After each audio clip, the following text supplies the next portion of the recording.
like it wasn't the upset major, and Vitality literally prevented all of the upsets on their side. Like they played all of the teams that like upset everybody else, right? So Vitality, even though they got close a lot of the time, they always delivered, you know? So for me, like I know people will say, oh, how shitty of a run they had, like it was an easy major for them. Literally all of the other big names crumbled against one of these teams or two or whatever, you know. Vitality played all of them, beat all of them without losing a single map, you know. That also speaks to something.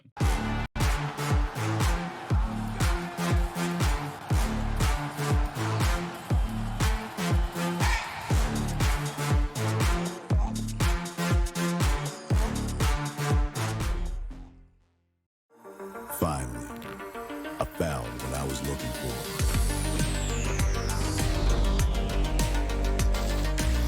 Now that my search is over, it's gonna be a tough choice.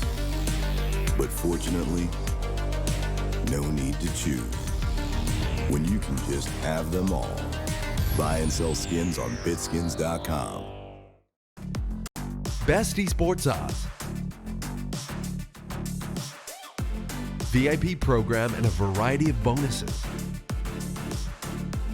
Fast and easy withdrawals. Bet on every possible CSGO match and tournament,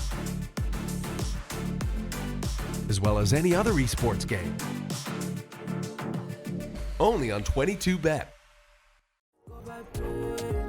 Here's a good vibe, train. Here's a good vibe, train. Here's a good vibe, train. Good vibe, train.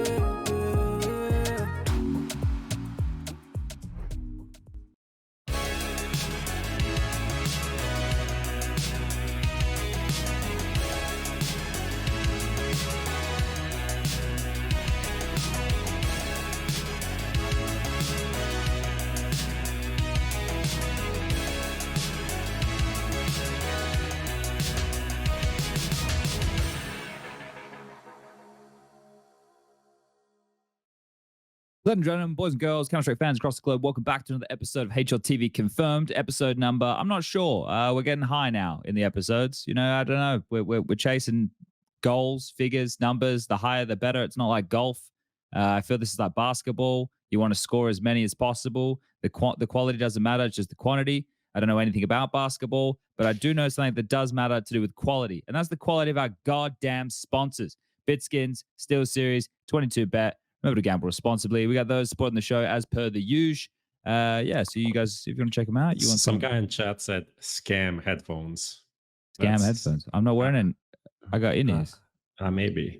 I think he was referring to the ad, but that's kind of insulting. Those are good headphones. We gave away some free ones on the live show. We gave a lot of away a lot of stuff on that last show. That was the last show we did for everybody playing at home. We've got right now Prof at home, right? You're at home? Yeah. Okay. So we've got Striker in Washington. Oh yeah. And we've got me in a kitchen. So you know, it's a bit of a different outlook for everybody. Yeah, here what today. are you doing in the kitchen? Are you holding the? I got a sweet potato right here. There's a sweet potato right in front of me. I don't know what it's doing here, but there's a sweet potato right there on the kitchen table. This is maybe more like the market on.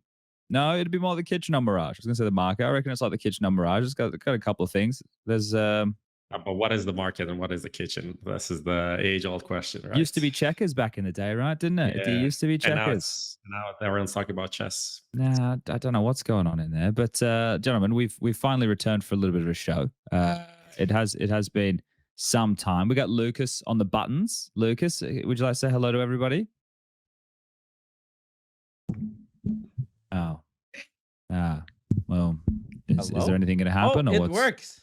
Nice. There we go. Wonderful. Yay. That's Hi, great guys. news. My voice is a little bit strained as well. I've had an eventful Dallas, so you know I'm still recovering from that. As Eventful.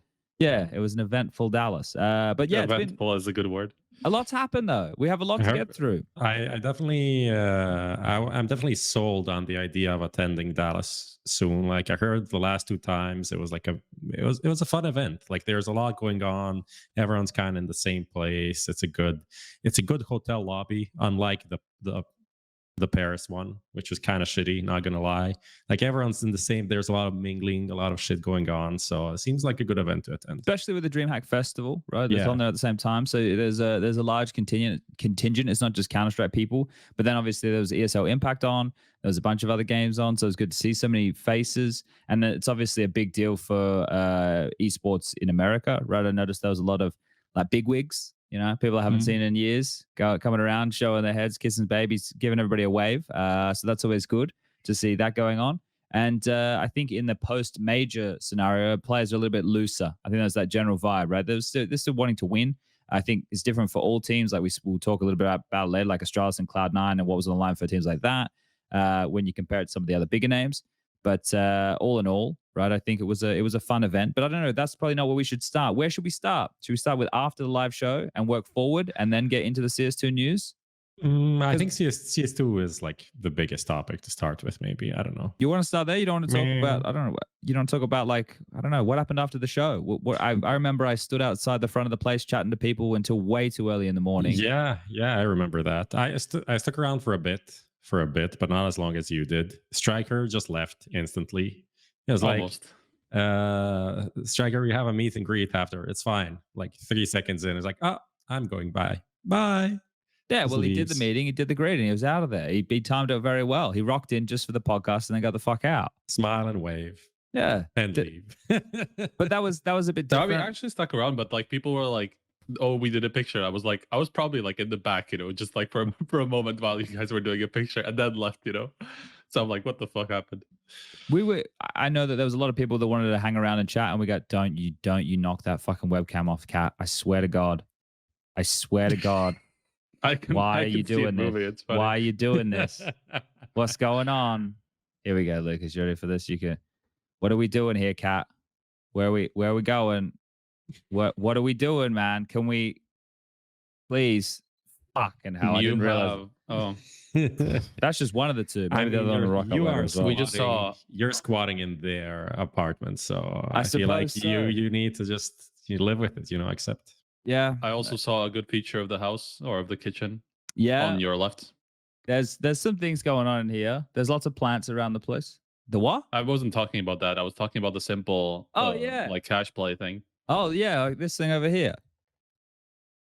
Yeah. So, Yeah. Well, I don't know. My girlfriend loves Counter-Strike as well, so you know. a bit of Mirage, a bit of cash. There's a lot going on there. There's all the good shit in here. I don't know. Out there's even more Counter-Strike stuff. It's wild. It's really quite strange. But Striker, new mic or new voice? well, Striker's probably tired, man. He's got the opposite end of the jet lag. Yeah, at the moment. But actually, I've been pretty alright. I mean, I slept well both nights that I've been here, so I think But it's been going well. It is. Oh yeah, I mean, I woke up like half an hour ago, so that's probably why. Yeah, what's the time right now? What's the difference between here? It was 7 8. hours. It's just after 8.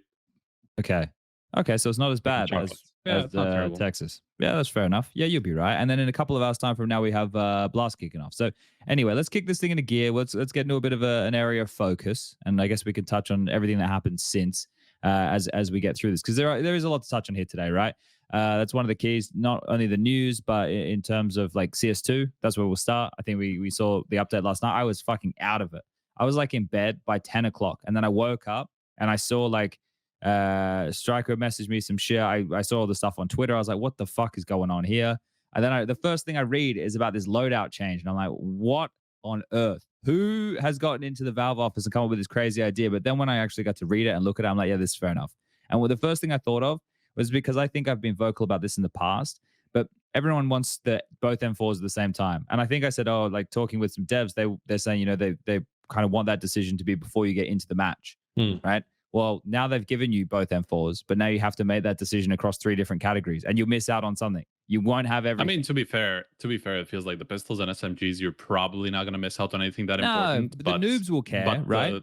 Yeah, sure. But the rifles, that's where you might have to run into some decisions, especially if you're like part of a team. Side. And you have to, yeah, exactly. And you have to like buy ops for your teammates. Sometimes, you know, you just have to have the op there. Like whether you're an opper or not, if you're playing in a team, you have to have the op. Then you have to have the both M4s if you have a team that plays with both M4s, you know, probably.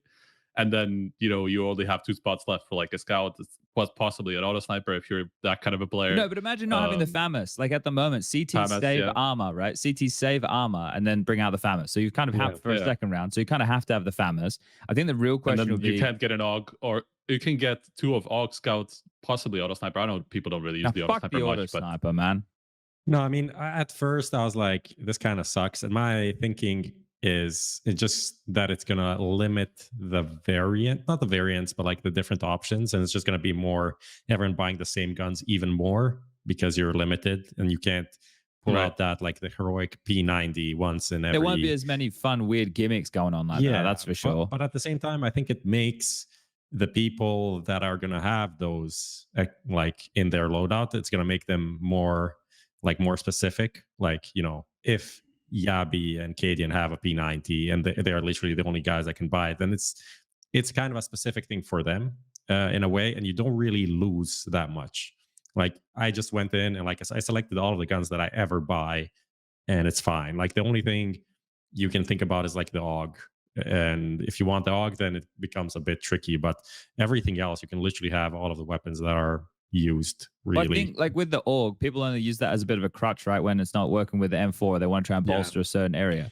So But then if you have the M4, right, Yeah. you just use the silenced M4 and then put the AUG in for the A4. Like Yeah. I feel that, but that's fine. Yeah. yeah. I'm just wondering also that if you're a natural silencer user, you could probably just get away with getting that one, just because if like you can just buy that for your teammates, even for those who are playing the normal M4, rather than if you're an M4 user, you probably have to have the silencer as well, just because of the reduced money and because like it's going to be more available to buy sometimes, right? So I feel like if you're a silencer user, it's probably good for you because you don't necessarily have to have the A4. But if you're an A4 user, you will probably have to end up choosing both. So the silencer user will probably have an option to have pretty much everything that they want.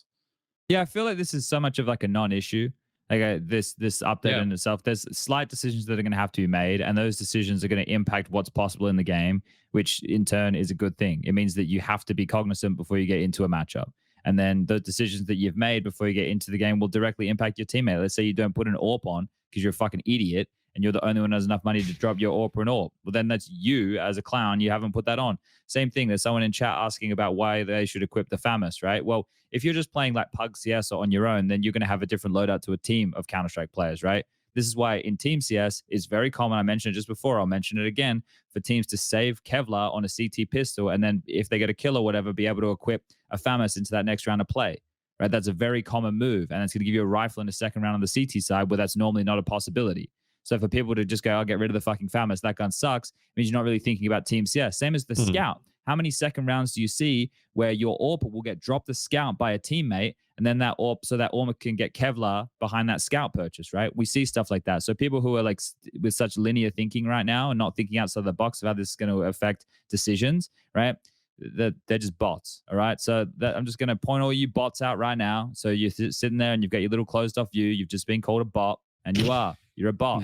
But this effect is going to have such a minimal effect on overall professional Counter-Strike because pros use the lowest variants of guns in the first place. They're not using the big variants of guns. They're not having as many weird purchases. It's actually quite refined at the moment. And there will be things, as you mentioned, that will buck the meta or buck the trend. There'll be some players who want the AUG, whereas most won't. Most will go FAMAS, Scout, both M4s, AUG. That'll be the majority of the loadouts you see. Yep. I think it'd be very rare to see like too many people. Maybe a Carrigan wants to have an AUG equipped because it's something that he'll use as a crutch if his aim's not working with the A4s, right? And then he'll likely sacrifice an A4. That's how I see this going down because I think it has too much other influence in the purchase throughout. And then you've got this rebuy option, or I guess it's the sell back, right? I haven't been able to play with this yet. I haven't had access to a computer yet since the updates come out, but I was trying to watch a lot of Olaf and Taz and those kind of guys who are streaming a little bit earlier just to see how everything looks. And a lot of people were asking about another key point of this update, which is the movement. People are to do with either like the sub tick and stuff. So, and there seems to be positive feedback regarding the movement, but until I test it myself, I don't really feel like I can say too much on that. I think I'm curious. Yeah, one of the things that was addressed in the update notes was like the scroll wheel feedback, right? Feedback, essentially how it works, and like I feel like that made a difference for me, because like playing earlier, we're trying to like bunny hop on the scroll wheel. I felt like nothing was happening. I felt like it was just bad. I'm like, this does not work at all. But now it feels like it felt before in CSGO, so that's nice. I like that. Yeah, they also have the inspect thing better, which doesn't bother me. I'm not really fucking around with the inspect thing. What do you want to get in here, Striker? What are you feeling, Matt? No, I was just gonna say that from the choices, I was originally saying that maybe with the SMGs and shotguns, it's not gonna make much of a difference. But at the same time, now with the changes that I haven't actually seen how much more effective it is to have shotguns shooting through the smokes, but they should be a little bit more effective now, which will probably make shotguns at least somewhat more popular, just because you can use them like super short range, like up against the smoke. You can spam a smoke just to check if somebody's there, maybe like flash push behind it or something like that. These little You'd stupid probably only want plays. the auto shotty for that, right? Though I guess maybe that's. I would have to check like how much effect that actually has, just to see if it's like how much viable it is. But I would imagine this will make shotguns more popular to some degree. So maybe even if with the secondary like choices between SMGs and shotguns, it will make a difference. I mean, or you will have to make some like conscious choices. That's probably the goal, but like they never succeeded in that. And I feel like they pushed for shotguns to be more popular so many times, but never really. It worked. They get used a decent amount, I would say. Like I think it's maybe not. It depends on how much you want to see a shotgun getting used. Almost never. Like I think in maybe, like top 2014, 2015, like the Mag 7s of JW and stuff like that. That used to be kind of okay. Like on Nuke, primarily on Nuke. There's auto shotgun on Nuke as well. That was kind of used. But other than that, Mag 7 on Train and Pop, stuff like that. What are you looking though in terms of that category? What do we look? Because we're not getting a Negev. We don't want a Negev. We want the M249. MP9 or Mag 10, 100%. Yeah. So MP9, I agree. Wait, right? the Negev is in that category too? Yeah. So the heavies and the SMGs fall into the mid-tier weapon. It's under heavy, right? Yeah. Okay. I'd get Mag 7. I'd get auto shotty, right? Right, I've got 3, and then other SMGs after that. 7 probably. Yeah, and UMP maybe. Yeah, or probably, P90, whatever. Yeah, you can put in literally anything. You're not gonna get the Bison, which is pretty shit. You're not gonna get any of the heavies. You don't want the fucking Bison. P90 is not that that good. Yeah. P90 in terms of like bang for buck, right? Like you're not getting the kill reward, and I guess 50 bullets you could run a gun like the heroic boys, but all in all, it's not that serviceable. MP5 would be fun, so you can put in that just for some. It's only really CT sides where it gets harder, right? Because you think about CT pistol as well. People are going to want to have the USP, the Deagle, right? They're going to be go-tos, and then you're going to have a choice. Do I want the Julies? Do I want the P250? Do I want the CZ? Do I want the 5.7? Right? Because you're only going to be able to get 3 of those 4, right? So, but that's like down to player preference. You're like Hunter. You're probably gonna have the CZ on CT side instead of a 5.7. And then you can have dualies as well. Even I don't know. Oh yeah, sure. Feels like people have to have dualies on strats because the drop. Well, actually, I guess it's not everybody, right? Because normally on a pistol round, one guy will drop 2 pairs. Yeah. Okay. So then it may be just the guy, if you go into a game knowing that you're going to be the guy dropping, like you're an in-game leader, you're going to drop the Julies on the pistol, then maybe you have and other guys can free up more space. So if they want to have more variance between like the CZ and the 5.7. Or you can just use the CZ instead of P250. The CZ is 300 now, right? No, it's 500. It's still fine. Oh, it's still 500. Okay. They need to fix the kill reward on that still, man. Yeah, that's random. It's very random and unnecessary. I'm just trying to think because it's been a month since the last update, right? It was literally a month ago before this update came. No. I thought it was the 5th of the 5th, and now it's the 6th of the 6th. Maybe I'm crazy. I think I could be back. I could be off, but I thought it was the 5th of the 5th. CS2 release on the 7th of the 7th. Well, who knows, right? But this is let me check here. So this release was the 6th of the 6th. I'm scrolling down on the release notes right now. Release Paris Major just like 9. Oh, this is CSGO shit, not CS2 shit. Okay, so when's the last CS2 update? 2 months ago. Okay, so that's what I was thinking, that it's not 1 month but 2. Yeah, right. Because it was in March. It has been a long time. So this is the biggest thing here. And again, I'll reiterate, I haven't played it, so I can't comment on it, but it has to be the movement. It has to be the stuff with the sub tick. Because if they've adjusted, obviously Mirage coming in, but whatever, that's just same. There's an even bigger change. They fixed matchmaking. You can actually play the beta again. Okay, well that's good news. You couldn't play the beta after I think the stickers update because it was like, ooh, you're on an old version of Counter-Strike. So now matchmaking is actually working.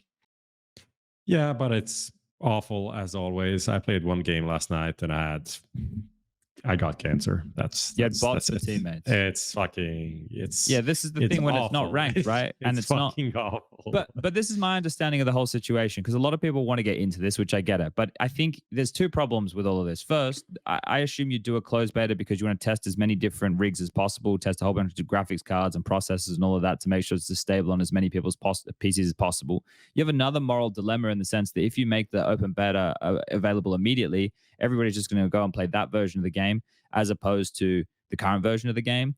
Right. And obviously we want to get the CS2 version of the game up to par as quickly as possible.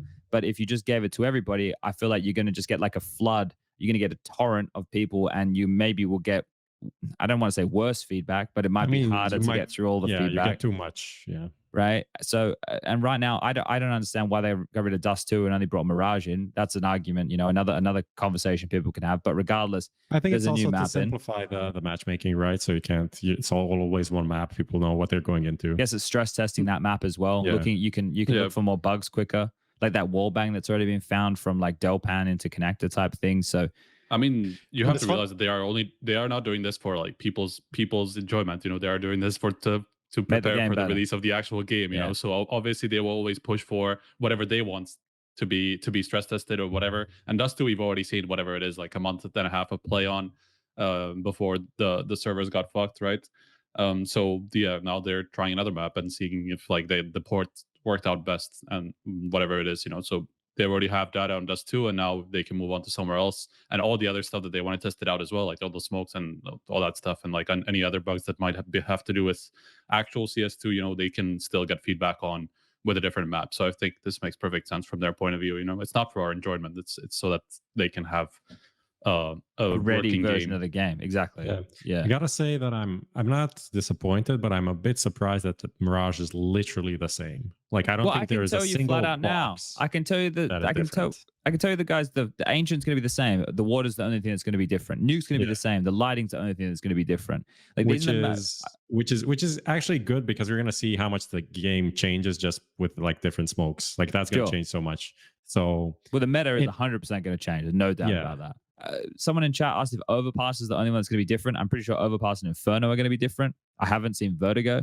I didn't get to test Vertigo. I got to play Nuke, Ancient, Dust 2, Mirage, Nuke, Agent, Dust 2, Mirage, Overpass. Yeah. Did I say Nuke?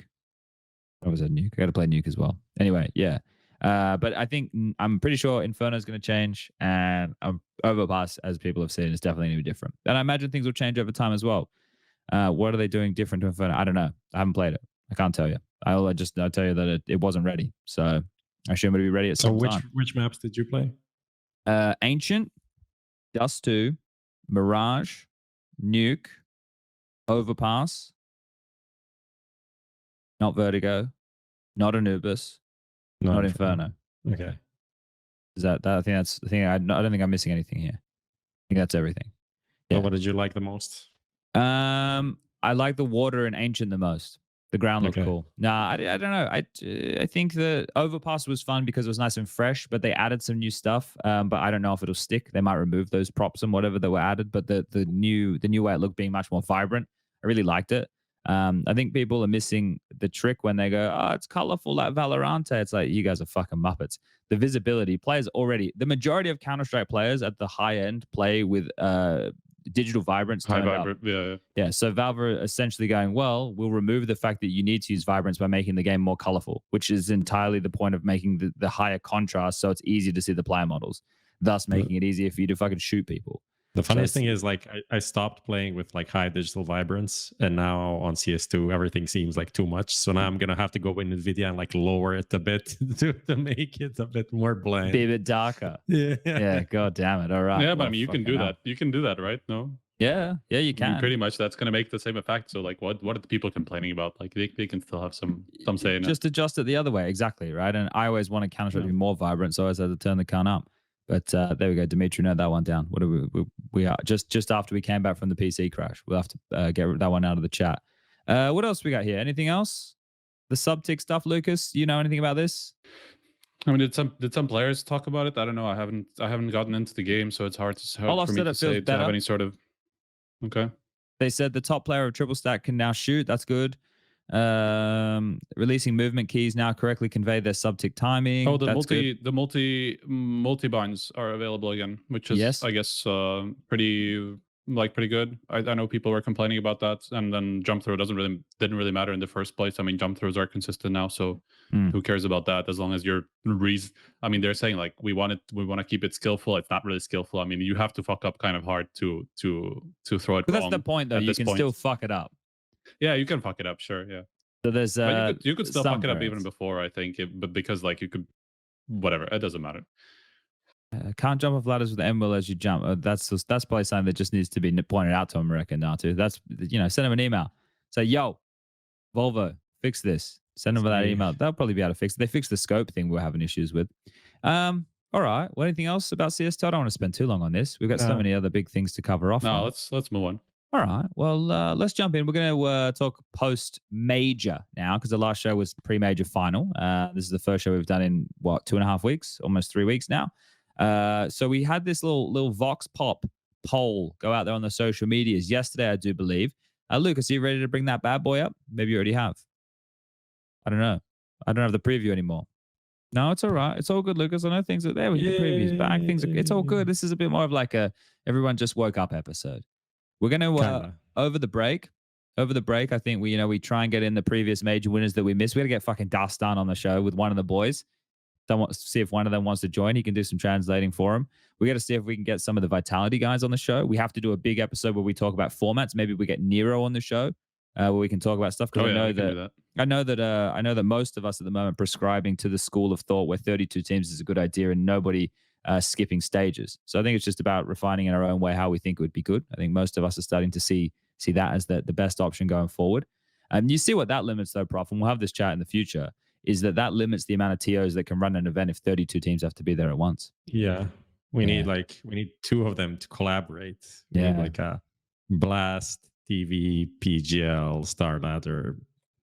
Well, Dubai, you probably named two of the names that might be able to do it alongside of ESL. But if we're getting any smaller than that, then yeah, we might need to start throwing some together. But this little poll that you put out there, I assume it was you, Prof. Is that confirmed? Yeah. Okay. Well, the question was the Blast.tv Paris major a good major? And this is, after the dust is settled. Yeah. It's good after the dust is settled, right? A couple weeks to think about it. You can contrast it with what you just saw with Dallas, with people, and this year people are going to break it down a lot of different ways. So here's the poll. So what were the options? Let me full screen this so I can read this. The options were great, above average, below average, awful. I'm kind of surprised it's that top heavy, to be honest. Really? Yeah. Why? Because I saw a lot of people complaining about, Vitality's path and not really big matchups happening too much, once we got to the playoffs, all this stuff. So I'm kind of surprised that people are it's not my school of thought, but I'm surprised that from what I saw in terms of community reactions to the major that it's so. It's like a Google review, isn't it, Striker? Yeah. That's what the internet is. Yeah. You're going to get people who are saying this place was shit. I give it 1 out of 5 stars. You're going to have people going 5 out of 5. I recommend it to all my friends. We'll be back next Friday. Right, the people in between are the people not fucking tweeting shit. It is crazy but it is still crazy how different that the numbers here are versus what you can read on Twitter, Reddit, HLTV, stuff like that. It is polarizing. It is really there's 5% here that said that it was awful. And that is, I would say, reading would be at least my perception 30. Would be at least 30%. Yeah. I'd say 30% said awful, 30% average, and 30% good or great. Not no one said it's the best major ever, but some people thought it was really good. So but depends on what categories though, doesn't it, Prof? How you break it down. But it's overall it's a content, it's a entertainment product. So are you entertained? Did you have a good time enjoying watching this? And people actually did for the most part. I think, in my opinion, it was very average in terms of everything. I think one thing that you have to give him props for is that it was smooth as fuck. I think it was the smoothest major that we had. And that goes you don't notice it until you go to another event and see how many issues there are on just an average event. Like it's not even a big deal. It just happens all the time that people, there are some tech issues, there's pauses, grand final, whatever. So I think that is something that Blast nailed completely, which is pretty nice. And then the matches you can't really influence, but it's still a thing that leaves a big mark on how people view a major. And I don't think the games were that great, especially in the The playoffs. Na'Vi phase game was one of the best games, and that was not even a stage match, right? Yeah. Which is a little bit like this is the thing. I think if we broke it down into boxes, the key that I've learned from all of this, and like my general takeaway with a lot of the feedback that I've read, is that, and this makes the most sense, I would say the major overall was fine. And I would say the thing that they did the best out of all of it is bang on to your point, Prof, with how quick the games ran, how few delays there were, right? And just how people could continue to watch, right? I know some people didn't like the fact there was accelerated scheduling. That tends to be the case, though, at majors, accelerated scheduling. Whereas if you normally watch the ESL and Blast broadcast, they tend to do more rigid scheduling, right? Where so people don't miss the match times. But as far as this major went, there were games running and there were hardly any delays. The delays were very few and far between. I think on the first day, we may have had 15 minutes, maybe 15 minutes. Yeah. That was insane. I was so surprised by that. And like for the most part, no drama, right? There was no crazy. How many majors had like some weird issues? Yeah, like the face at major where like on Inferno you couldn't hear footsteps or something crazy. Like we had the PGO. Exactly. Yeah. There's always something happening. There's none of this. Like it was people can complain about the format, but that's not like a complaint about the major itself. Like that, this is something that's decided from Valve a long time ago. So it's not something that can like snap your fingers and be like, oh, it's this major's fault that the seeding is bad. Like that's completely irrelevant in this discussion. I think I would say that's the main thing that cast kind of a shadow on the Paris major in general, just because it was kind of like a repeat of Rio as well, where like a lot of the same issues kind of cropped up again. And you can see how, like looking at those two majors specifically and how it's like pitted some of the best teams against each other so early, both, you can see the fault in that system, like how it is a direct fault of the qualifying system. It just doesn't choose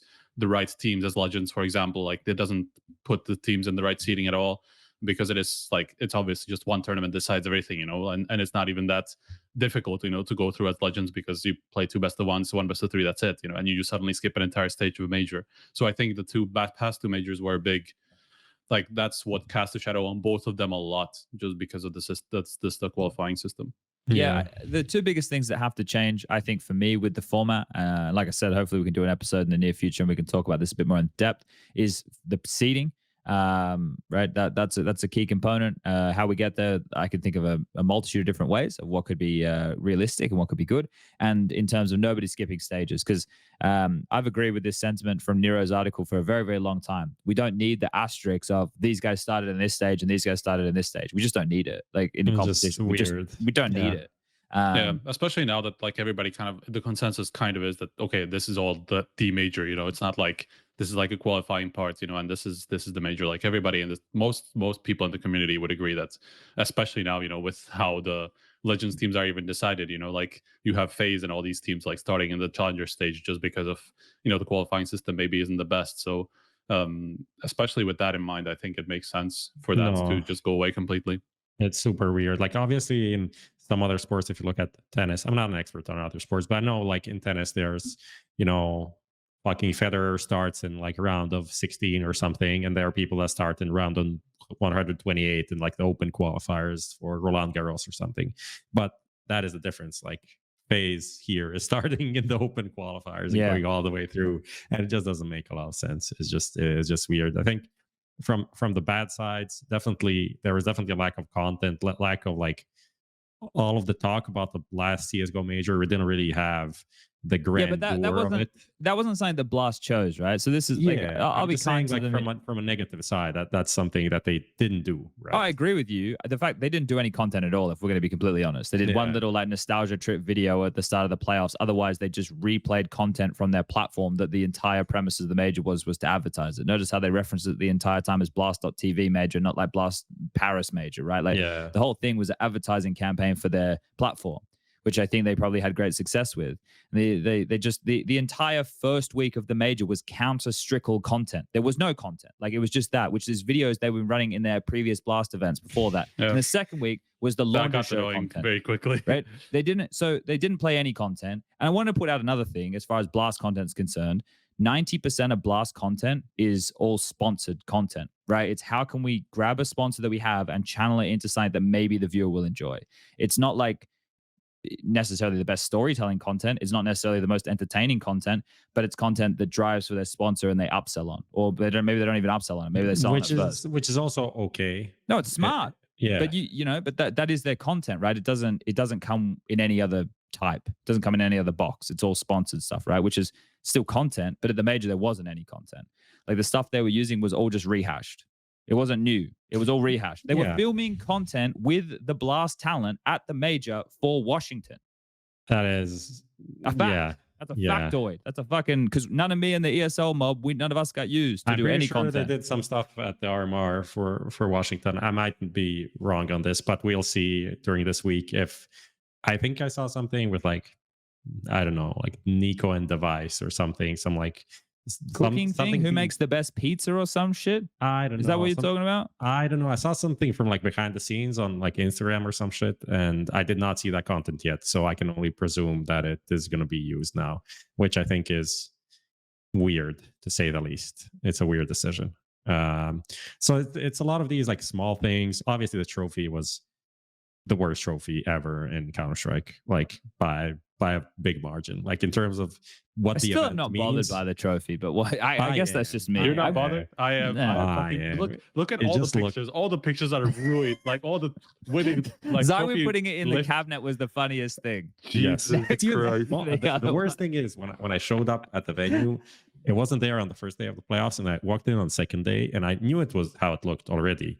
When I saw how small it was as well, like, it's like significantly smaller than the Blast trophies, and it's silly colored, and it looks awful. And if you notice, you go into CSGO and you see the picture that is in the game from the winning moment. It is one where the trophy is like this outside of the shot. You barely see the trophy. Like, I'm just saying. I'm not saying it's, like, purposely picked. Sure. But that's how it looks. And the one that they have on the Twitter banner as well, which I took, by the way, so I'm cool. Is also the trophy is barely visible. So I'm not saying anything, but it's not what it should be. Yeah, but this is the thing, right? Like, when this is why I said the major's fine. Like, because overall the matches ran. There was no dramas. No competitive integrity. No. I want to say one thing, though. Fucking crowd cheating bullshit and having to watch the game in the arena with, like, no xray sucks, but no minimap as well is fucking unbearable. It's very difficult to for cover. Someone that wants to understand. I understand maybe not a lot of people watch, like, arena Counter-Strike. When you watch arena, it's not that much about, like, how people are positioning and stuff like that. It is a lot about the hype and just that pure aim duels, and that's, like, what you're watching, because that's, like, it's a big screen, it's very loud, it's intense. But, like, and it's also hard to see the minimap, like, from far away sometimes, and, like, where people are. I still want to understand what the fuck is going on in the map. Like, I don't really enjoy watching a game when all I see is just, like, people just, like, fucking, especially on Nuke, for example, where you don't really understand what the fuck is going on if there's no X-ray, and especially if there's no minimap. But even if there's the minimap is so fucked that you don't really understand if that guy's on A or on B. It just really killed a lot of my enjoyment of watching in the arena. And I just wish we could do better in general as Counter-Strike to not have to do this, because it fucking sucks. Yeah. I don't know. I mean, I will say that I think they would have probably gotten away with having X-ray on at some point, because I know people were, like, from the outside who weren't actually in the arena were complaining a lot about, like, this was the worst major in terms of crowd cheat. No, I was there. I was watching literally every single match from the arena. There were a couple of matches where you could notice it. Then there was, like, they started doing these things that, okay, they removed X-ray quite quickly early on. They removed minimap as well. But at some point, there was also a disclaimer about, okay, like, let's stop with the cheating. Like, let's just make Didn't sure. Banks come out as well and say something? Yeah. Banks and the French host said that, like, at some point after maybe the first quarterfinal day or something like that, or, like, between the first two quarterfinals, something, I don't remember. And at that point, you could tell that the crowd actually took it seriously. You know, like, at some point, like, some people tried to give something away, and everybody else started shushing them. Like that's how it turned. Right after that disclaimer, super quickly. Like I was like shocked. I was like, okay, maybe it will take another disclaimer. Okay, like if this keeps going, whatever. No, it was very clear that really did the trick. So I think they would have gotten away with turning on either minimap or xray or even both for some time and seeing if okay the crowd has learned they shouldn't give away this stuff, rather than just having it off for basically the entire time. So Yeah, I think there was a way to improve it. From my perspective, while commentating, it was really difficult to gauge the crowd noise. Like really quite hard to. It wasn't good. From my experience in arena events, that wasn't very good crowd noise. That was hard for me. Like the crowd was good, don't get me wrong, but it's hard for me to be able to gauge while I have the headset on unless you get proper feedback. And it's really difficult to rig up arenas with microphones correctly so the caster gets the right feedback. You need some fucking full wizards to be able to get the audio right. It was there. great, so I couldn't tell. Yeah, atmosphere-wise, it was great though. I would say. I think I didn't have any problems. Like people were silent just because there was like kind of a no-name team playing. Yeah, they were still cheering for like big plays and stuff like that, even though they were from players who weren't super didn't have big fan bases. Like IEM was like doing big plays. It obviously helped that Gamer Legion had like the support of the Vitality fans, right? The Golden Hornets, but still, they were backing some of the teams that like made it obviously as a big upset. So I just enjoyed the crowd in general and just being in the arena and watching the matches. And there is also I like this whole like ultras thing that is happening, because there was like a bunch of the Brazilian like fan base that flew in, and then they sided with like Heroic, for example, because like KDN is Brazilian and all of this bullshit. That they're, but they picked them. So then these guys played against Gamer Legion, who was backed by the French side. So the atmosphere is quite good. And I think if we continue doing this, like every arena event is going to have like a good crowd, and it's not going to be dead because people are going to there's always going to be enough of these hardcore fans that are going to start the chants and everything. So the atmosphere is always going to be quite good. So I think from like Antwerp was maybe like, S tier, but this is like also A tier, just like a great event overall in terms of just the arena experience from that side. Yeah, I don't know what it was like around the concourse and stuff. I didn't do a lot of looking. The only time I really went was because that's another part of all of this, right? Is for these events, they're more than just the game that's on at the time, right? There's stuff to keep people busy around the outside, and there was definitely stuff going on. I didn't get to see a lot of it though, because I know a lot of fans want to come and buy merchandise at these type of things. But yeah, in terms of where we were, obviously Paris is very expensive. So I think for people coming to visit, it did cost a lot for hotels and food and that type of stuff. So that's I don't even know you could say that was a blemish. That's just a fact of where you are. If you're going to be in a fucking capital city, one of the biggest cities in the world, like this, these are things that are going to happen. Yeah, the crowd was great. The turnout was great. I think the setup was really good. The walk, I didn't love the stage. Just like the thing, the stage. I like the intro. The stage itself, I'm not sure as well, but like the intros were, I feel like even better than like the previous ones where they had the elevators. Where they come up. Actually, I liked how the screen just like revealed all the players. They were in the dark, and then it was like the lights coming down on the players. It was really super cool. Like from far away, you could just see the entire thing, and it made the players and the team look fucking massive. Like it was like mega star, So I really like that aspect of like the stage and how they set it up. Like they did a good job with that. I don't like maybe the circular vibe, because I think people also complain about this. It's hard to see them as well from everywhere. Where you're sitting, like if you're sitting on, for example, the booths, like the boxes were on this side, and if your team was on this side over here, you literally could not see them at all because they're like completely turned toward the other side. So I think that's not a good thing. I don't think that's a good thing, but that's like kind of small. I think the stages in general, the Blast make look pretty sexy because of these like huge fucking LCDs that just make everything look kind of nice, and the lighting. It was very similar to Copenhagen setup. It felt like obviously it was steeper. I think we spoke about this on the last show, or maybe mentioned it, but it's definitely steeper in terms of like how high the stands went. But in terms of the general layout, I thought it was pretty similar to how they do it in Royal Arena for Copenhagen, which is good. Yeah, one little gripe that I had with like watching from the United is that they didn't have any additional screens like further back. Like I think for those people it might have been kind of a little bit rough, because I was like at one point I was like in one of those corners like further back from the screen, and it was a bit hard to see what's going on. Sometimes it would have been nice if they had a couple of more screens for those people. There was an issue I heard from some people, some fans who were on the ground. They couldn't leave and come back in on the same day. Like once you were in, yeah. you were in, which is kind of problematic when you're the Counter-Strike day can go for a long day. You know, we're talking like 8+ hours, and once you're in, you can't leave. And I spoke to some other people who run events, and they said that's something that most arenas want to keep in place because they're used to running like concerts and that kind of stuff that doesn't go for as long time. But they were saying that what happens is when an arena tells them that, they just push back, and then the arena has to do what they want because they're the ones hiring the fucking arena. The arena security and staff was pretty dog shit, but that's not like a Blast fault. It is to some degree because they're working for them, but like some of these things are just unavoidable. And I heard it's just how it is in this arena, unfortunately. I'll throw me and the Valve devs under the same bus here. One day we were walking in to go into the arena together, and we come in through like the back fence, and I was like, oh, we're going this way. Like me and I think it was Alex with them or whatever. And like, oh no, come with us. And we follow them, and they go through this back door into the catering. You don't even have to go through any security, and you fucking pop out, and we're right next to the green room or some shit. And I was like, thanks, Valve. You know, just the devs, they're like, yeah, we just walk until someone tells us to stop. I was like, fair enough. Yeah, I guess no one's stopping telling Valve to stop, so we just fucking followed them in a back entrance somewhere.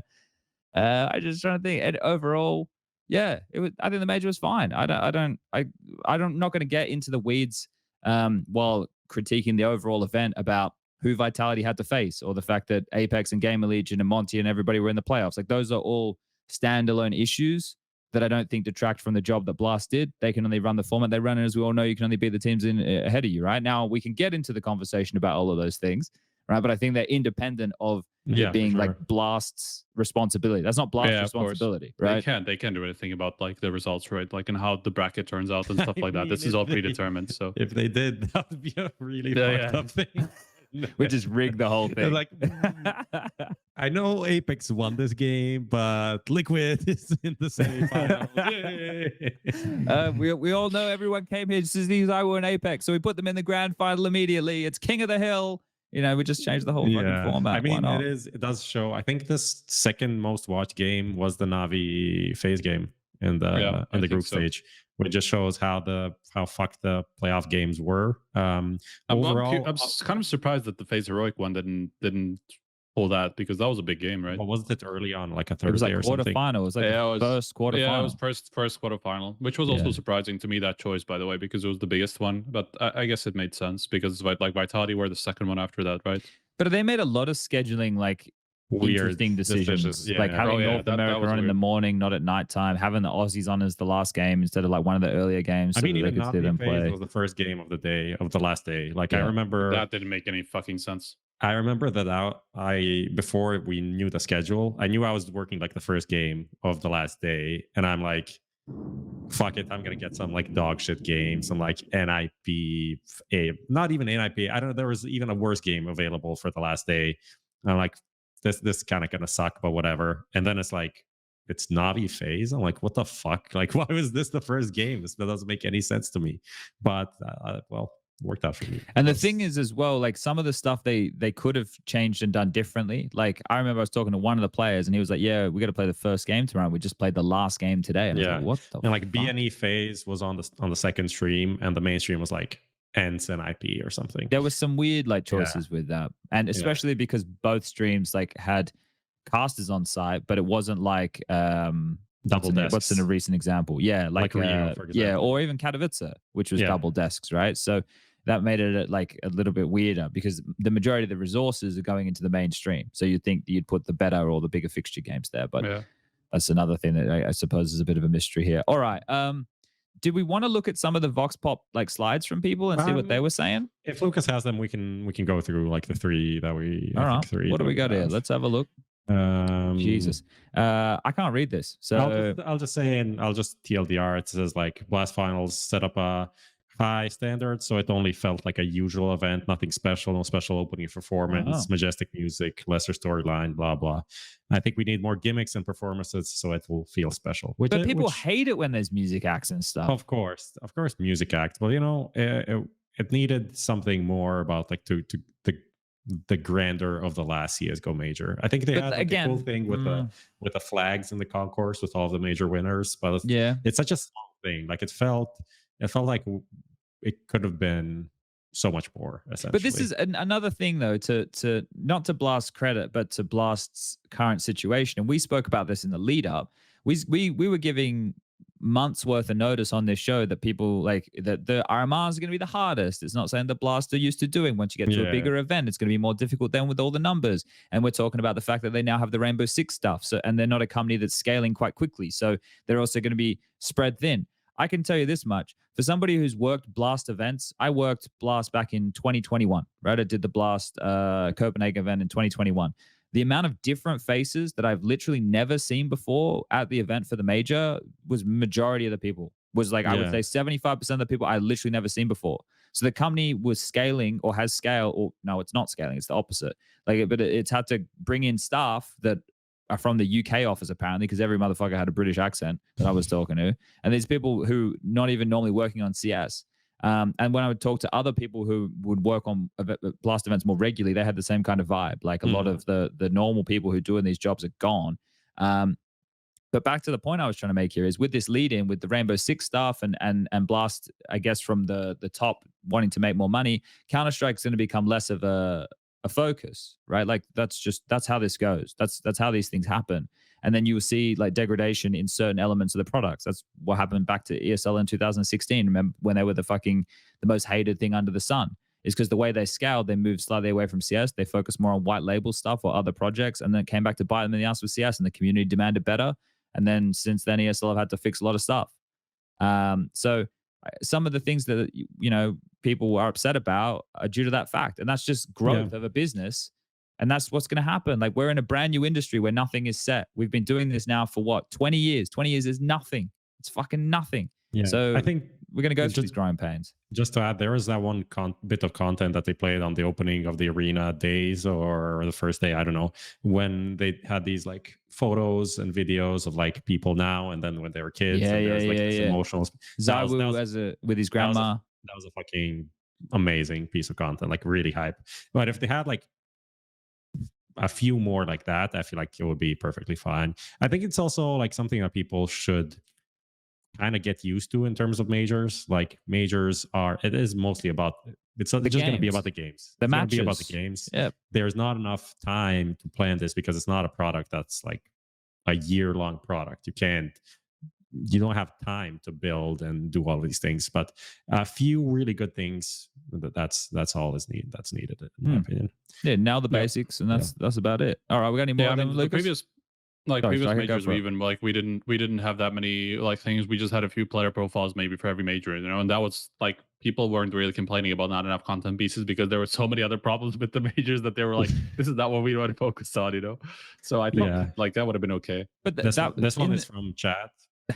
Back in the early days, though, Striker, Valve used to pay for the player profiles, and then they don't do that anymore. So like that changed as well. So things. And also there was just so much more lead up time because you also had some teams that were guaranteed from the previous major, so you just had so much more time like to do these things. That's the problem with the current majors, really. I don't understand like this sentiment here. I can't read the name either, but I can read the sentiment. Can't wait for Cologne to be more hype than the last CSGO major. Right? I can read this. I just wonder where this comes from. Where's this come from? What are our standards? Are we all thinking we're gonna fuck tens? Like, because we're all delusional if that's what we're thinking. We're not all fucking tens. You know what I mean? I don't know what you mean. I don't know what you mean at all. What I mean is like what this sentiment here is. What was wrong with the major? I don't understand. We are 10 out of 10. You're saying tens? Yeah, no. Us, whatever we are, we could be fives, we could be fours, we could be nines. I don't know what we are, but we're not all sleeping with 10 out of 10s. Okay, I was sure you're talking about the Valorant player, honestly. Oh no. I mean we're not all fucking 10 out of 10s. And what I mean there is like with that in mind, what was wrong with the major? I don't know. The major was perfectly acceptable to sleep with. Why are we you know what I mean? And don't get mega excited about Cologne because by the time you get there, you won't be excited anymore. Right? We're always, it's the same with where Counter-Strike's at the moment. It's like nobody is the dominant best like Astralis, so CS sucks. It's like, what? How does that? Why is that the case? Okay, we can move on. Let's go to the topic about the actual teams. Let's go. Let's go. Nice. It's almost been an hour. We're just like rambling, and that's what we do, right? We ramble a bit. Okay, so as the script was written, Vitality won. Zawu got his major. Apeks got to lift his second. on home soil. It was destined to what? Nothing. I laughed at Prop because Prop probably saw like some double entendre where there was none. No, the dude wrote something. Oh, I just permitted term blowjob. Well, okay. I see why. I see why you Paris laugh. major was the bathroom blowjob. That's what Bloody he said. hell. I don't know. I don't even know what that means in terms of 1 to 10, but That might be we better than most experiences, really. How many people are getting bathroom blowjobs, Prof? They're pretty rare. But is the other person in the same stall or not? Oh well, now are we talking about a glory hole? Bloody hell! This is R18 content here, isn't it? You could use the blast trophy as one as well. Wow, That's kind of funny. This is like 9 a.m. conversation for me. It's like way. This is like this is like not. It's like 13 hours away from the watershed. Like this is crazy. The blast event, it starts like an hour. We got so much to recap before the games begin as well. We got to get our mind out of the gutter here, gentlemen. Okay, so I think it was very fitting. It was very fitting to see the French win. Other than it being fitting, and it's good to see, and it's sick that Zai won a major and everything. That's about all I have as the impression. It wasn't like one of the sickest wins of all. This is when the Counter-Strike nitty-gritty comes into it. Yeah. It's not one of the sickest runs of all time. It's nothing like that. It's great that they won. And I think that they played very good Counter-Strike. They played the best Counter-Strike of the tournament. That's for sure. You want to know how I know that? Yeah, there's no doubt. They won the event. Exactly. That's how simple it is. But like in terms of other than, Dupree getting his 5th, Magic's getting his 4th. I guess Sonic's got his 5th now as well. Spinks being the first Israeli player. I can do all the storylines. I can do them all. But in terms of like anything else outside of that, that's it. That's where it kind of ends. I think it just, for me, it just boiled down to the fact that like it was the upset major and Vitality literally prevented all of the upsets on their side. Like they played all of the teams that like upset everybody else, right? So if they didn't crumble against any of them and didn't even lose a map, I think that's the most impressive. Against these underdogs, a lot of the time they will just have one gimme map that they will just beat people on because they are so good on it. That's what they win on online. We saw all these like big runs from like teams like Monty and like Into the Breach and Vertigo and shit like that, and all these things that everybody else crumbled against. Vitality, even though they got close a lot of the time, they always delivered. So for me, like I know people will say, "Oh, how shitty of a run they had! Like it was an easy major for them." Literally, all of the other big names crumbled against one of these teams or two or whatever. Vitality played all of them, beat all of them without losing a single map. That also speaks to something.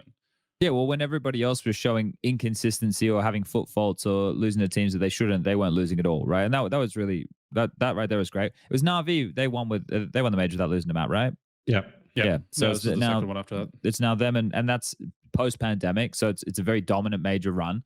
I think it's nice for the ZywOo storyline for him to have a major before we find the transition of games, which I think should be very similar. But regardless, it's a fun story that people are going to want to have. What did we do in this 10-year period we had? What did we do? What would it look like in these? So people can kind of box up those storylines for the 19 majors and make it look neat and make some fun content around it. Yeah, but the comparison, like simple ZywOo is, I think is it fair to say, oh, they both have one majors, therefore they're the same? No, doesn't make sense.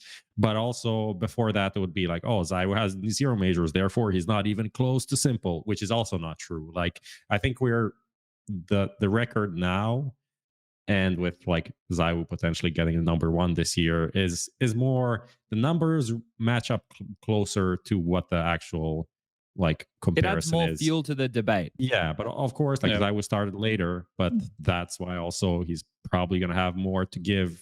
Yeah, later in his career, and also a lot of his career is the online era. Obviously, no, I'm not Thor, and I'm not going to say that like he made his entire name in the online era when fucking 2019 he was still destroying people, right? But still, like there's obviously just because of the shift of year, because Simple Stat started 4 years before ZywOo or whatever it is, like there's obviously going to be a difference in that, right? And then Simple got to play more majors, way more majors than ZywOo, right? So he had more chances to finally get his and to make some deep runs, right? So I think there's a lot of caveats there that obviously play into the conversation.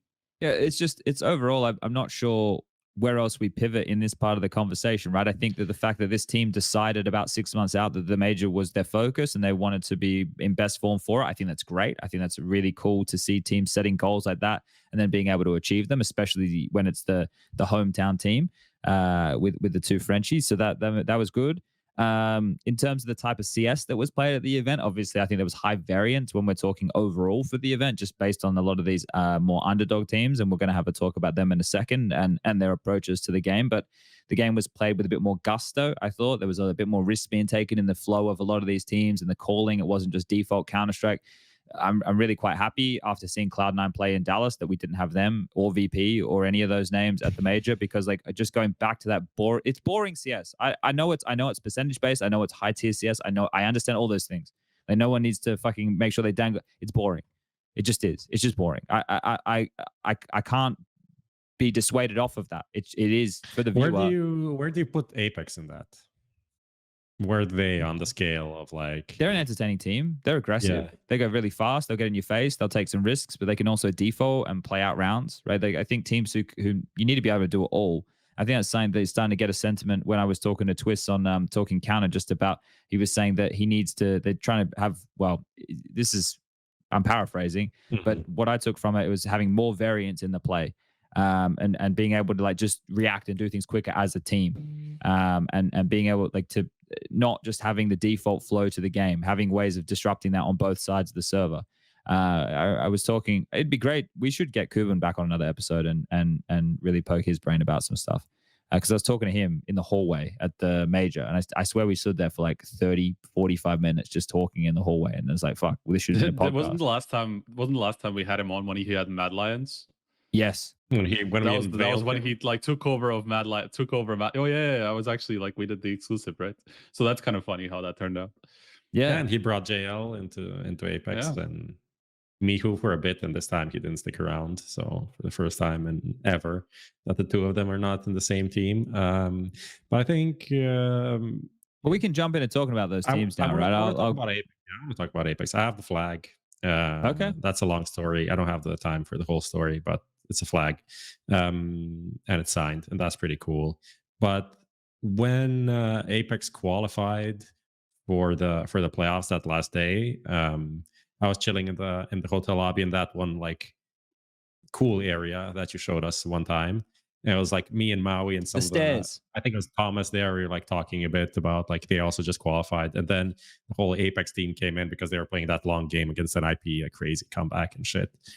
And they come in and they get like McDonald's for the first time. And they're like, this is the first time we're eating shit this event. And they're like getting some food. And Staehr is like, I'm going to get the food and go play DM at like 12 after they just qualified for the playoffs of the major. Everyone just had some food and went back to like do some DM prep and stuff like that. Like the success that they have is also a consequence of just being like super dedicated. Like this isn't a team that just magically fluke their way to being in the playoffs of a major, right? And this doesn't mean like you just try hard and you're going to get to a playoffs of a major, because a lot of teams try hard and don't. But I also think the difference between like some of these teams and the tier one partner teams is that there was a bit of fucking around. There is, you can see it in some of the best teams in the world, and some of the players are not really, we're at the major, we're going to be 100% focused every day. And like, just do, you do your games, you do your team dinner, you do some deathmatch prep, go to sleep, maximize everything professionally. I feel like there's a bit of that lacking in some of the top teams now. And it just comes to show that, you get punished by some of the other teams. I think what you're saying here can be boiled down to almost any team in a way, right? And I think that the comparison that's being drawn at the moment, because of the success of all of these non-partner teams or non-circuit teams, because like a Cloud9 or whatever would be in the circuit even though they're not partnered, they've kind of earned their way into that position. But I boil it down to this, and it's the most cliche like wanky shit I could possibly think of here, but it's like, who wants it more, right? As rubbish as that sounds, these guys wanted it more. They were willing to give that extra 5%, the extra 10%, be more disciplined, spend that extra time. And realistically, when you're talking about a competitive pursuit at the highest tier, where the difference between winning or losing can be these details, it is going to make a big difference in your performance at the end of the day. And not only are there contributing factors to maybe some of the victories for some of these teams. I'm not talking about Apeks specifically. I'm talking more overall in terms of the matchups, the seeding, the best of ones, whatever. Regardless, these teams seized the opportunities that were available to them, and they succeeded with them. And you know, the thing that I loved after this is you see from like the ITB guys and the Apeks guys, once the trophies come out in game, that's the thing they care about the most, is this fucking digital item in the game that immortalizes them, that they've gone to this far, this stage. And I remember when I was a player, that was what I wanted more than anything. I didn't give a, you know, I didn't care about much stuff, but that was something that had a big focus. Is like, man, that's what we want. We get top 8 at a major. We have this. No one can fuck with this. It's like in the game. That's what you're chasing, and you can see what it meant to those guys. Whereas I've been trying to like dissect this thought lately.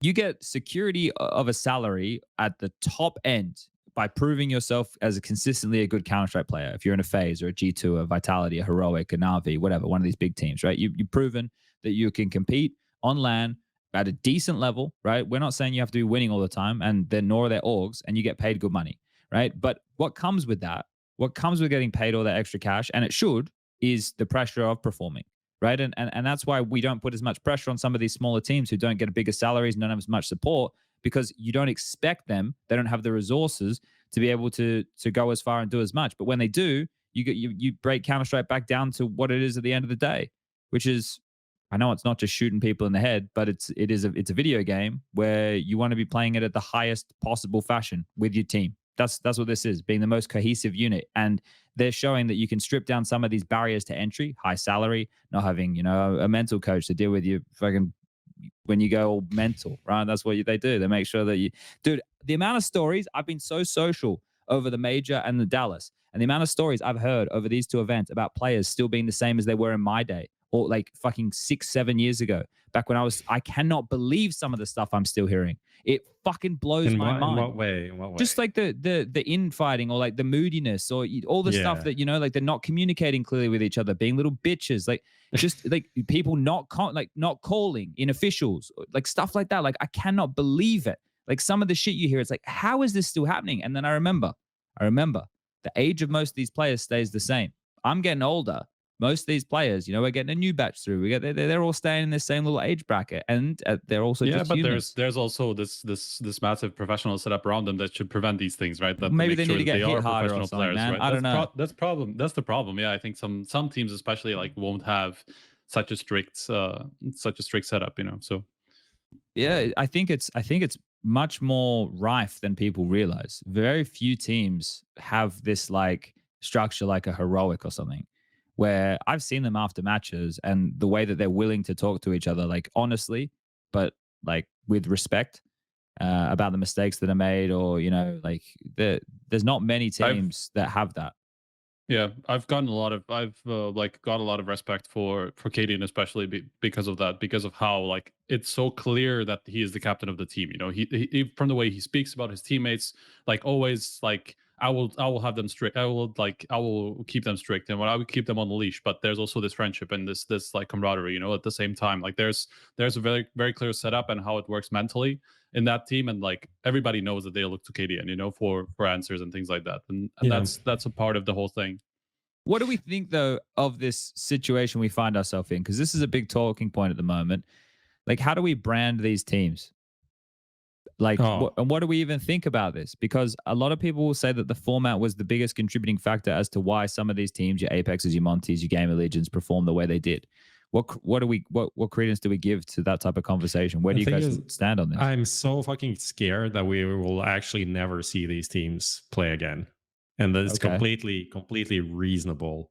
And that's just gonna make the whole discussion, you know, whoever wants to think whatever they want to think, they'll be able to think that without having any proof to counter it. And people are going to be like, oh, this is a one-hit wonder, they're not going to do it again. And then, you know, fucking JL is going to be bought out, IEM, Shui, whatever, Cypher. I think, and then we're not going to have the same team playing in, you know, Cologne or whatever, and they're not going to have a chance to prove that it was or wasn't a fluke, and we won't actually be able to assess it in any meaningful way. But I don't think we have a good term for it. I don't think tier 2 makes sense. I think non-partner partner team makes the most sense because it shows it is just factually correct. Sure. Right. But the issue is when you think non-partner, you don't think like Virtus Pro and Cloud9 for the most part, because they are in all of the big spirit. Feels like they're always there, or more often than not. but least they in the won't be. ESL, I mean, They not won't be Blast. if they have like a few more months like this, right? They True. don't have that. They need to start performing like right away, and that's why they are playing like Challenger Katowice. Like VP is playing it with, I guess, Norbert. I don't fucking know. Like they skipped Rio and they haven't announced a new player, but they're gonna play this because they need to stay in the fucking cycle, which something like someone like EG doesn't have to do, because they just know they're gonna have their fucking Blast in a month, and then they have Pro League in a month and a half, and Mhm. they had the Dallas, and they have all of these things, so they have just more freedom to fuck around and find out, as they would say. Yeah. But yeah, I think partner and non-partner makes the most sense, and then obviously I think Yanko also spoke about it a bit on your podcast, where he said like the issue is not, you know, FaZe and G2 and these teams. It is the bigs and, you know, maybe The the fringe IP teams. and, you know, these teams and the EGs that are partner teams that have spots and don't really do anything 80% of the time. Yeah. And I'm just saying shit about NIP all the time. I'm gonna get stabbed in jail. I'm pretty sure he was so mad at me at the major. I feel that like the fringe teams are the ones who hurt the partner model because they're not performing to the caliber expected of those type of teams. And then I also agree with the sentiment you're saying about us not getting the opportunity to see these teams who performed at the major, the Apexes, the Monties, the Gamer Legions, again, either in their current rosters because the roster mania we're about to go into, or they won't have the opportunities because of the difficulty to qualify for some of these events. I don't know how like the points that these teams got from the major shapes up for them going into something like Cologne and play-ins and that kind of stuff. We'd have to look into that and see where that's at. Not something that I have spent the time of checking just now.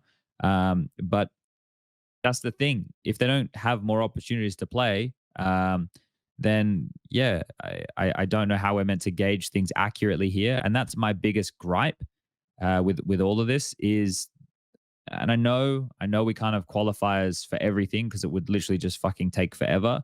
But there's no equal opportunity for all of these teams to be able to compete and show if they are as good as they showed at the major. And that for me is just where the model of our scene at the moment. That's just the way it is, unfortunately. And I don't know how we get out of this unless the viewer starts, you know, turning their nose up against just watching the partner teams play. But that's where their Which they're favorite not orgs gonna and their do. favorite players are. Exactly. Yeah. So we're kind of in this cycle where it's pretty silly because people in chat are like, why do we need partner teams? How does one become a partner team? And it's not a silly question. It just shows like where our understanding of the scene is and where the average viewer is. sure. Right. Well, I can Because, give a quick synopsis. you have 60 seconds. I could do it in 60 seconds. Several years ago, when more tournament organizers exist, the competition to secure top-tier teams for viewership was a large issue. Multiple different tournament organizers started making different movements to be able to secure teams in different ways. Eventually, there was one big breakthrough where it was kind of put a kibosh on it. This was back in like 2018, but then it still got through later on. It felt like Valve were happy with these TOs trying something in the partner model variety.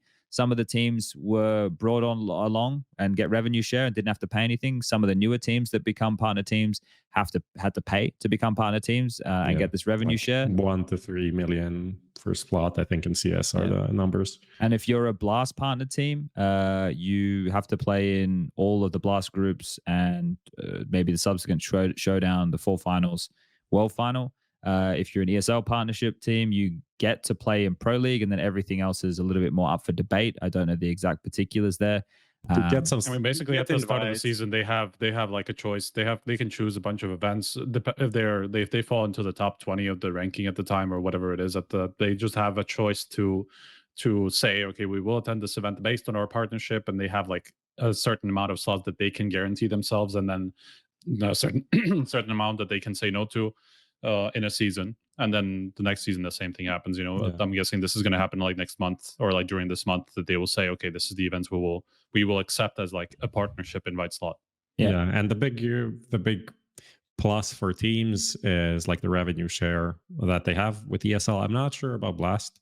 I guess there is something there as well. There must be something in the agreement. Because otherwise, what's the point? But from what has been spoken about, I think it's for depending on team with how many events you attend and stuff like that. But it's like a 6-figure per year, so maybe like, I don't know, high 6 figures for team in terms of like the revenue share, which is decent chunk of change for teams that really need why they want the partner model is for stability essentially, and to be able to invest long term and to get partners and sponsors and shit like that for the teams, because they're like, oh, we're playing this many things for sure and stuff like that. So that's why we got here. And yeah, this was like, it was like a big thing in like 2020 with all the ESL versus Flashpoint, and then Blast kind of being there in the kind of in the middle.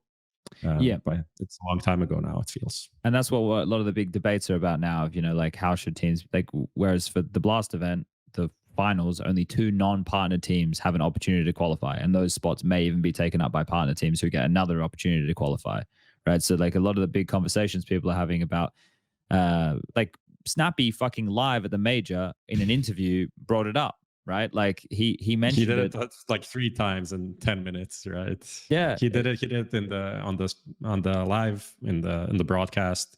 Then he walked away, and then I was there. He told me, fuck these partner teams or something like that. And then he did an interview with someone from HLTV and was there as well. Like he really had a statement to make. And the funniest thing is, he is also part of a partner team for ESL, just not for Blast. Yeah. So, but that's another thing, right? You say it like that, Prof. People think these things just are the same models, right? Like these are completely different models of how the teams are able to compete, right? The ESL partnership stuff is nowhere near as exclusive as the Blast partnership stuff, right? Both have exclusive factors to them, but so ESL formats have many more ways that other teams can get involved, whereas Blast ones do not. Their entire group stage is it would, if you speak to some people, be considered exhibition matches, because there's literally just teams who are paid or paying to be there playing against each other to qualify for another event. So it's one of these things where we're heading in a sticky direction. But yeah, we'll talk more about that in the future when we get into the tournament conversations, probably sometime in the break. I don't know, like I want to talk about the Monties of the world and the Gamer Legions of the world and stuff, but so much of this is linked into what we're going to be talking about a little bit later here. Prof, yeah, with the roster rumors and shit. Yeah. We can. What are the big? There's Heroic here, G2 phase, form and options, and to Snappy finally win a title. Yeah, those are what you got here for me. Do you want to talk about ENCE in Dallas, and then we can talk about the kind of the roster and the teams that failed and what's possible, what's on the market. Well, that's that 3 finals in a row for ENCE for Dallas. 3 Dallases in a row? I think so. Wasn't it? What was the one year? Before? Last year it was well, I think the first time was with the Finns. With Snacks. Yeah.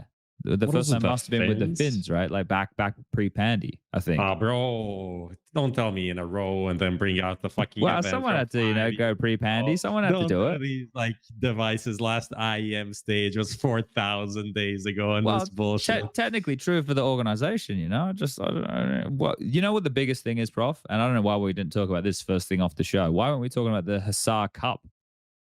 Bro, spill the beans. The two of you got to know some shit. It's on your fucking website. Bro, what's the Hussar Cup? Give us the news. I don't know. I had some words. About that. I thought that was like phrased maybe not the best way. I think it's fine to like convey what people said, but we should just make it sure that people understand that this is what they said. But said, what did they say? Who are they?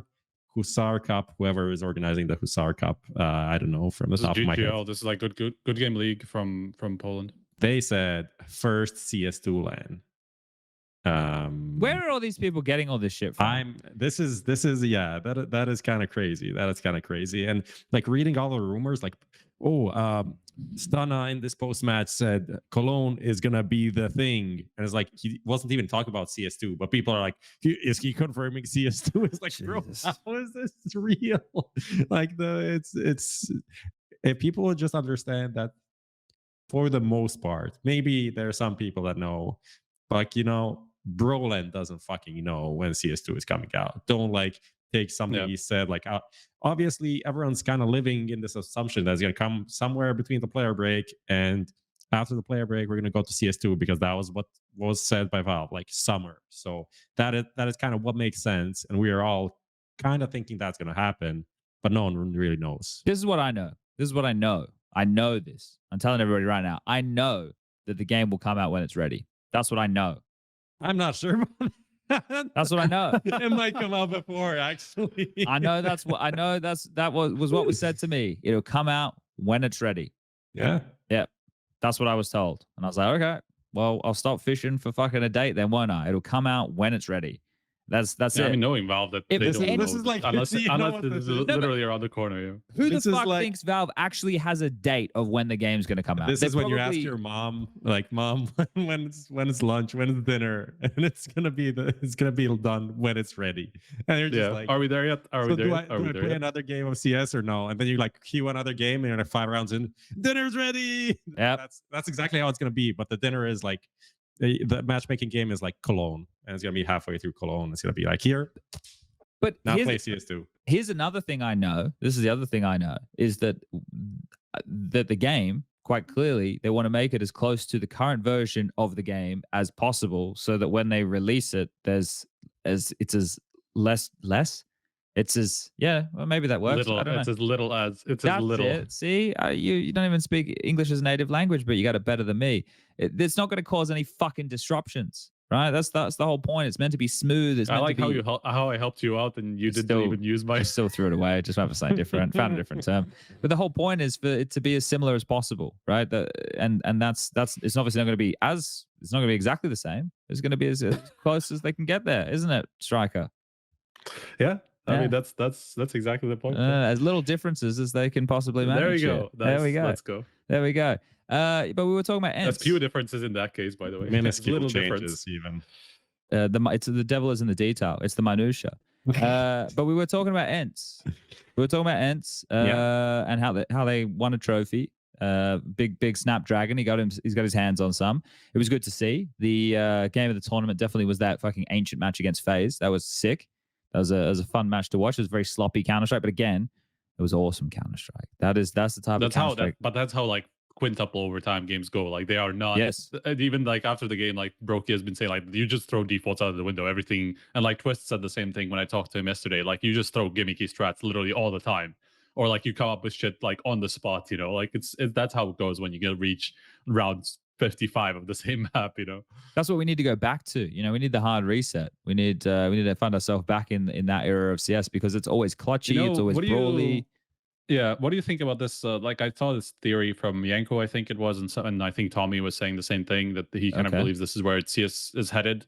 Is like, I know this is like a super big tangent, but like they were saying how the next step for CS is to play like positionless Counter Strike. You know, where you can't read off like kill feed. You know, where that player is supposed to be or not supposed to be, or things like that. And I feel like that's kind of. I do think that that's actually where we are going to be headed. Maybe like in a year's time, you know, this is going to be less of a thing because people realize, okay, we are way too readable because of this.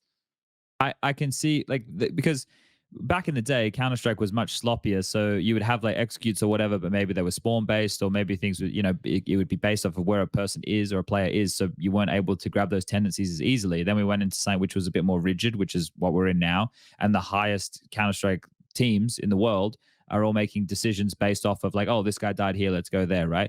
And I think that it's probably something we'll see more of. And even if you look at heroic games, there's rounds where players are not in their traditional spots just based off spawns. Or like, for example, the B holder on Mirage is sitting inside of fucking A hiding, and the normal A defender is taking that contact first, right? And they're throwing more variance into the game like that. And I think to be able to play spawn-based CS, I'm sure it's something that a lot of our listeners would do, and Dust too, right? You would play spawn-based I on. fucking hate that though. Yeah, And right. that's the difference between though me and like a pro player. I think the issue there is just there are so many fucking smokes. I don't know how it's changed with CS2, but like nowadays you need to know fucking 7 one-ways per like bomb site, and then plus all of the other things. So now if you have to play like 5 different positions, you need to know even more utility than you already know. And I think some teams and some players know a shit ton, like they really know a lot, but then also other teams maybe default too much like towards the things that they know and maybe not the most optimal ones at all times.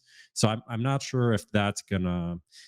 I think it's possible. We just need like a new breed of like this new breed of players, Okay. they could maybe pull it off. But I Well, don't think that we're in that I don't heading in think that that- direction. I don't think like the 28-year-olds and the 30-year-olds of today, or even like the older pros that have been playing for 7-8 years are going to be able to do that. Sure. I think when it's mainly like opening move based or whatever, it's a bit easier, right? Yeah. But if it's entire rounds in positions like that, it starts to get a little bit more difficult. But I think with Because heroic, you're not used to, like, I'm just saying, The like 7 one-way timings, smokes, but yep, the timings, yep. like how to react to every single thing. Like, okay, if it's a 3v3 and they have low util, I should play this position. If they have a lot of util, I should not play this position. But I have a smoke, then I can play this guy. But then we're going to do like 2 guys on this side, so I can play this setup. And you just need to go through all of these repetitions until you understand what makes most sense. You're talking about a complete player in a certain position, right? Like someone who's an expert in that. And essentially what Striker is bringing up here from that discussion from Tommy and Yanko is that players would be complete in well, I don't actually know if I don't think you can be. I don't think you can be complete in all positions. But if that is the case, right? So if you would merge the two concepts, right? Because what you're saying essentially is, Prof, there will be players who will be complete players in a lot of positions. Yeah. Who then we can maybe have more teams trying to play positionless Counter-Strike. But like AWPers are still going to need to fulfill their roles, right? Yeah. It's very less unless it's fucking FaZe on Mirage and everyone's all being ROPs, twists, broke, of course. They're just going mental with that type of shit. But yeah, I think that the way I would see this working first is in obviously the heroic model and the way they do things, which is more premeditated with opening moves. And once you talk through those moves, usually they're a bit more spawn based, so people know what they have to do. But in terms of it getting refined, yeah, that's probably still going to be some time away. Because that's the same issue, like why people don't play 7 maps. Is there's just limited in terms of time and how much you can practice and learn and adapt and add new things. And it's like a constant catching up, adding new stuff, and to not be too like old, and also catching up to what other people are doing. So they're like developing in 2 sides in the same time. Yeah, it's just like a lot to do. So I don't know. It can be done, but I think what you're saying about like heroic, they have a type of that, let's say, in play right now.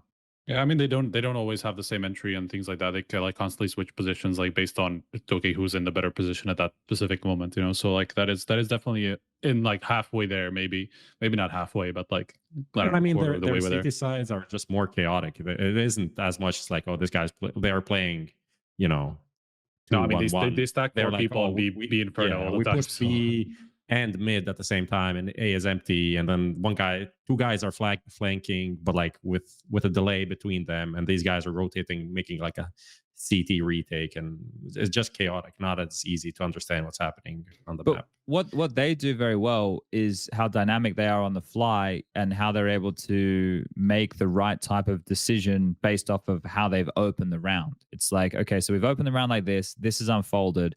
Should we look for this kill to isolate this player? Should we drop back as they're very good at making those decisions until it gets to the deep playoff games, unfortunately, for heroic, which is where that would get harder because the pressure is a whole lot higher, which is unfortunate because we could have had some really quite delectable grand finals, couldn't we? Yeah. And semis as well. If Astralis made it past Mouse, that's something I was looking forward to. The fucking Vitality heroic grand final potential for Paris was insane. Like that would be the game.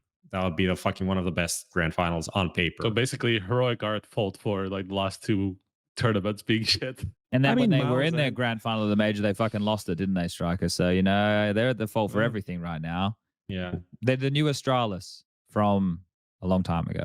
But I think people say like, oh, Cloud9 style doesn't work, obviously, so they need to change it. But you can make a similar. I'm not making this argument. I'm like devil's advocating this argument.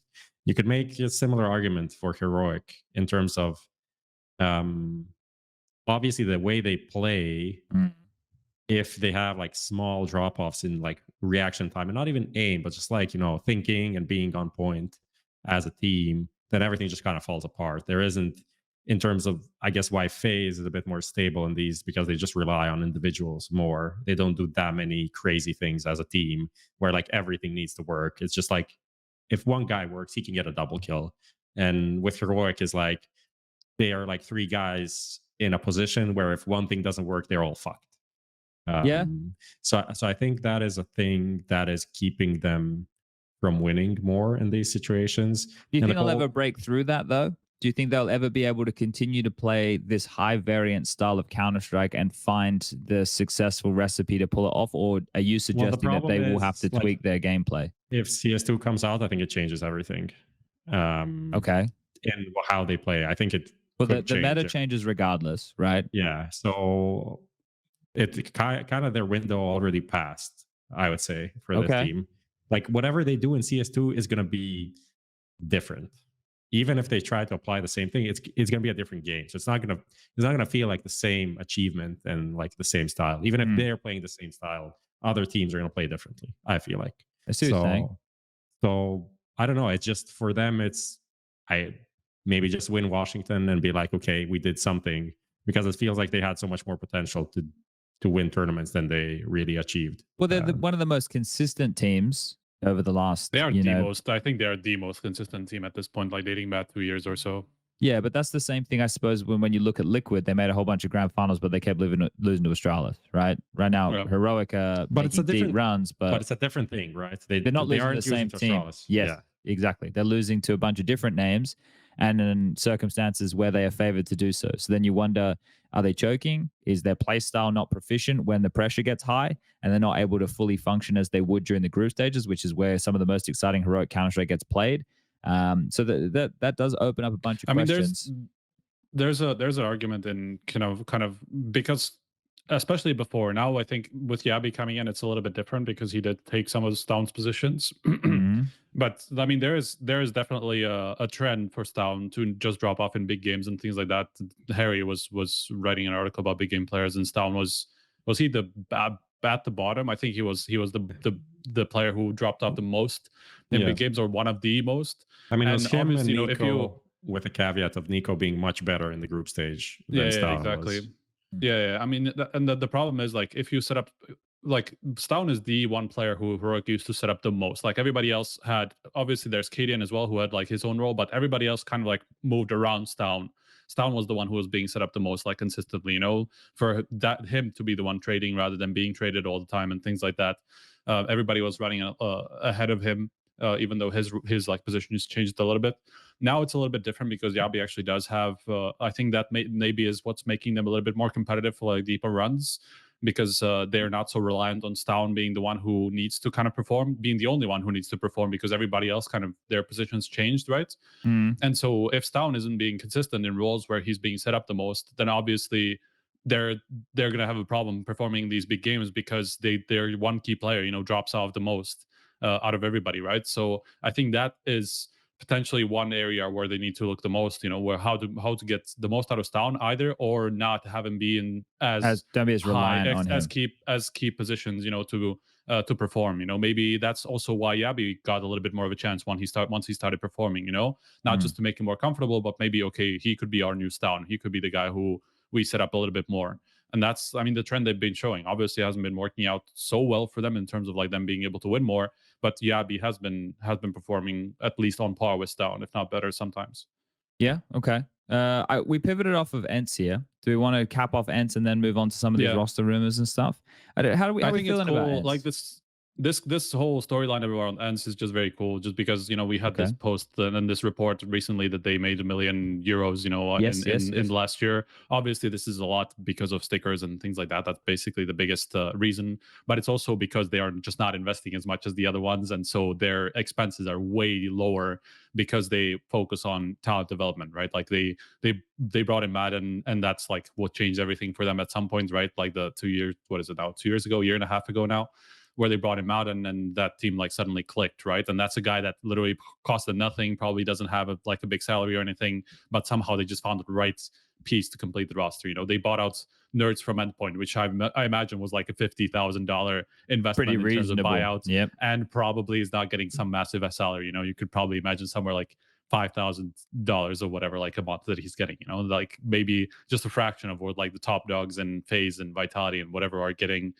But they are just making sustainable teams with much less money than the top teams do, So whenever they do make some of these runs, that really speaks to their scouting and how Snappy has set up the team, especially because that's who makes a lot of the decisions, Snappy and Saul.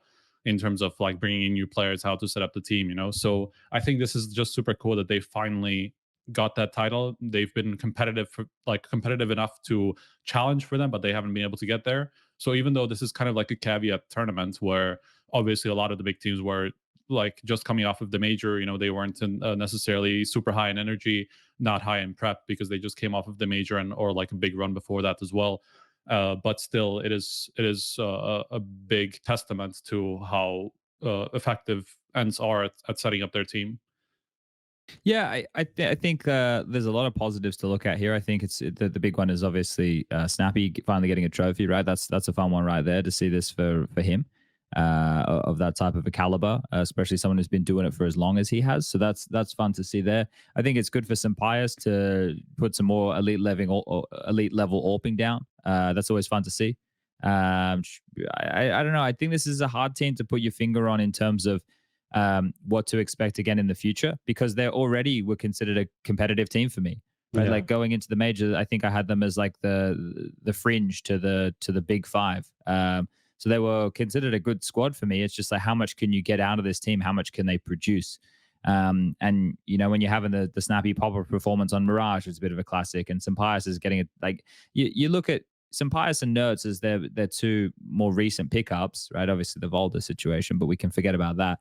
The Sampayas Nerds ones are fucking gems. And then you look at how solid Diha and Madden are. I think like Diha is a great player, and I think he was up until this point as well, right? Like what we got to see from him before, he can find a lot of impact. He seems to be, at least when I get to see him hanging out and talking, He's whatever. smart. He's smart, man. He really makes the smart decisions in the game. Like whenever you watch him, like he really knows what's going on the map. He's switched on. You know, he's not there for a ride. He's not just being used as like a blunt object. Like it feels like he gets a lot of faith in certain positions on the map here and can actually take a lot of space and do with it, do whatever he wants with it. And I don't know, with how easily they dealt with FaZe during the group stage, they fucking slammed him, right? If I remember rightly, they fucking it was slammed pretty FaZe. one-sided, yeah. Yeah, that's wild. Like to see them just dismantling FaZe in that fashion when you like just going pound for pound with player for player. And that goes back into what you were saying, Striker, about how much money they spent or how little money they spend, and are still able to get this type of a roster going. So that's why it would be so fucking cool if we had like more actual information about like, you know, transfers and salaries and shit like that, because then you could appreciate the storyline even more. Like we can say as much as we can say, but if we had the actual numbers and you could compare like them versus a FaZe versus a Liquid, for example, I feel like that's a team that spends a lot on salaries. It would look pretty silly in some of the, and then you can actually see like, yeah, they won one tournament, but this is so much bigger of an achievement considering how much they can spend. I mean, you could probably at some, maybe not anymore now because like teams have been scaling down a bit and maybe not paying players as much, but some players are still apparently getting paid like some crazy amount, like 40,000 on old contracts. Yeah. And you could probably make an assumption that ENCE pays less than that to all of their team monthly than like one player of like one of these big teams gets, you know. Obviously I'm not talking about like a simple Zaiwu who just deserve those kinds of numbers, you know, but I'm talking about some of these players like I don't know if Elish is on that, you know, but I would imagine he's probably somewhere he'd up be there, high you know? up. Surely he would have to be. Right? So like just he's compare also, that, you know, like an entire TENS team is worth an Elish, you know, for he's also a legacy player, so that makes sense that he's going to be worth more. And there's like the marketability of a player and all of these things that play a part, but it's crazy. But yeah, I think that is a reasonable comparison. I think like an Elish to an entire ENCE team probably in terms of monthly salaries. You know? I think just to say about ENCE, I think it's similar to like Zaiwu winning a major. I think the stats reflect what they were in CSGO much better now than and for this whole like the cabinet a bit. This whole snappy lineup since he came in, like they are consistently maybe not consistent. They had some periods where they were dropped to like 25th in the world, but other than that, they're like consistently top 15, top 10 for a lot of the time. They had that period where they were top 5, challenging for titles last year. So I think it's kind of deserved. I tweeted that was deserved for Snappy to win a tournament like this, and I fucking hate this word deserved. People throw it around all the time, but he's been close enough so many times that I would say deserved. And for his career, like a guy that played 1.6, right? And then came to CSGO and then quit and went to do like a office job. And it's like, you know what? Fuck this shit. I'm gonna go back to play CS. And he grinded. He was like in the third, fourth best Danish team for such a long time. And to get to here where he is now, it's pretty deserved. Pretty nice to see that turnaround, the whole circle. Yeah. The picture is complete. All right, gentlemen, let's move on to Skinionaire and let's get into some of these roster rumors and the recent news that's going on here. Luke, you ready with Skinionaire, mate? Is it me doing it? Is it Striker doing it? How are we doing it, bro? Let's do the ad break after this so we don't forget. Okay, yeah, we can do that. Who's doing the quiz? Me or Striker? Maybe Striker, yes. We can do collaborate or whatever, I don't know. Chad, you do it. I think it's going to be easy for Striker. Okay. All right, fine. I'll do it. All right. Everyone in chat needs to type BitSkins right now. Do you want to do 2 voices? 2 voices? Yeah, one for the reading the questions and the other for answering the questions. Yeah, you can read them if you want. Okay. I thought you were gonna. Do you have like a character that you can impersonate? Character? No, man, come on, man. You don't do accents, right? Next episode I'll have a character for you. Let me rest up. I only have like one voice. I can't do it on demand, but like I have one voice where I imitate everyone. Essentially, and I know exactly what it is too. Like I know exactly how it sounds. It's just like one voice. That's all I can do. And it's mostly just annoying people. Okay, let's start with the question number 1. Question number 1, you said? Yes. Okay. I need to pull up this. Which major winner managed to win the following tournament they played? Was it Na'Vi, FaZe, or Outsiders? Na'Vi. I think. He's picking Na'Vi. And the Na'Vi. Right answer is correct, even. Could be. Hey, oh, thank God. I'm so glad I got that one right, guys. I was stressed. That one got me real stressed right there. Yeah, it was a difficult one. Yep. Question number 2 for a Mag 7. Who was the MVP the last time ENCE won an international LAN event? Was it Ariel, Sergey, or Simple? I think it's Simple, because, but it could be a trick. I just feel like,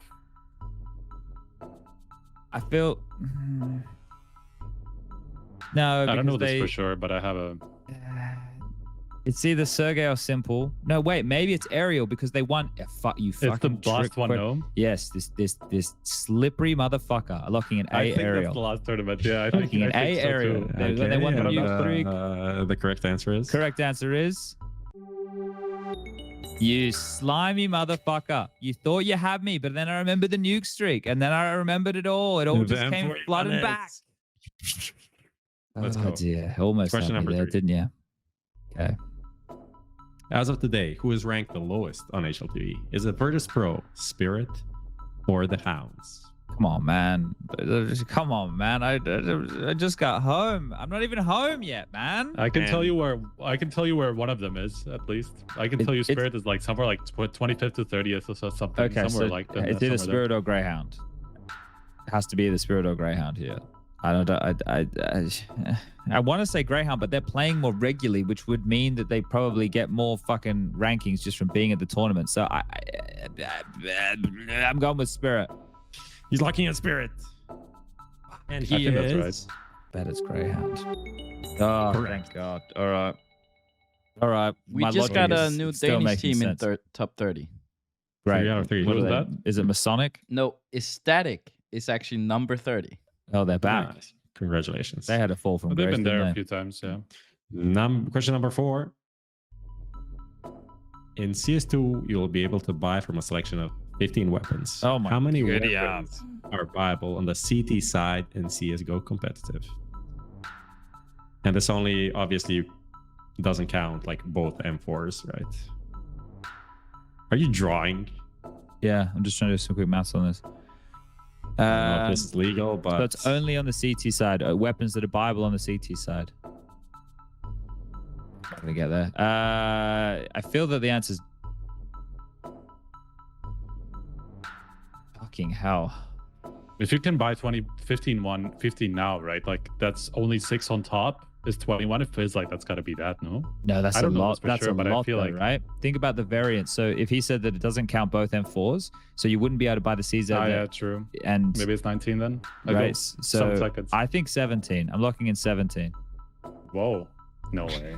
That is not true. Chad? Remember the meme? That is not correct. Remember the meme? What's 9 plus 10? 21. Okay, now Striker was bang on. Okay, 21, man. Wait, Because I was what's thinking, the like, particulars you know, of the if you- question here?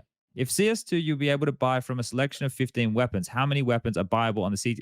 Oh, the CT side in CSGO. Yeah. Never mind.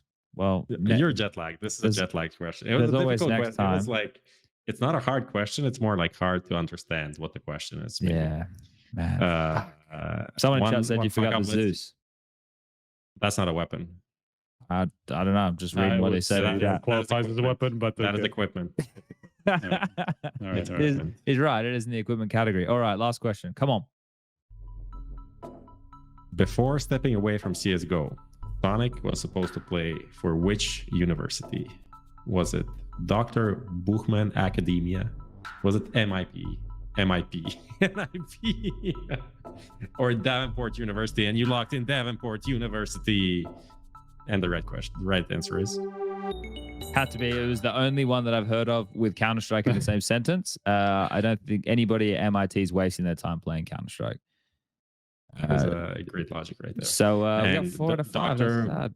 Bachmann Academia won the Rocket League Collegiate in Dallas. Oh, nice. All right. Congrats. Good on him. All right. Well, I got 4 out of 5. And Disappointed in myself. it's fine. The winner is Evol, it seems like. Wait, Luke has already drawn the winner? Yeah. Fucking was hell. quick. Evol's in there all the time. I feel like, E_V_0_L. That motherfucker right there. Congratulations to Evol. Our people will reach out to your people. Yeah, let's go to an ad break. We'll come back and we'll talk about some roster rumors. BRB. It's a good vibe, train, train, train, train. It's a good vibe, train, train, train, train. It's a good vibe, train, train, train, train. Good vibe, train, yeah.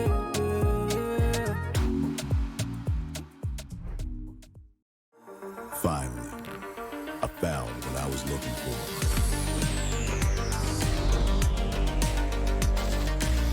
Now that my search is over, it's gonna be a tough choice.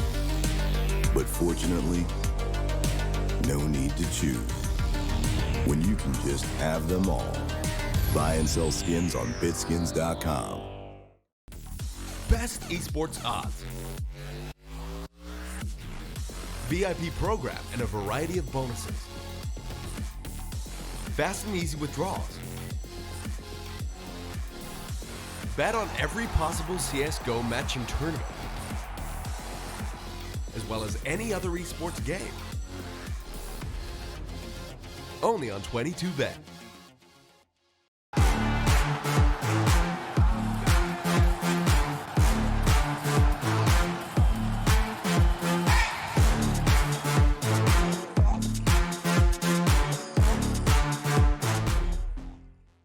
All right, we're back from the break. Thanks for bearing with us. We're going to get into some recent rumors. Lots to talk about here, gentlemen. We're going to start with a big one for the Brazilian Counter-Strike scene. Apparently, Fallen is the only in-game leader in Brazil.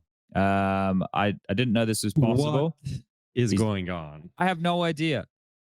Why is there so much interest? Can someone explain it to me? Bro, this is I will like, never understand. You guys like that one? It's like earlier It's pretty everyone good. wanted the 10 out of 10, but now everyone wants 3 out of 10.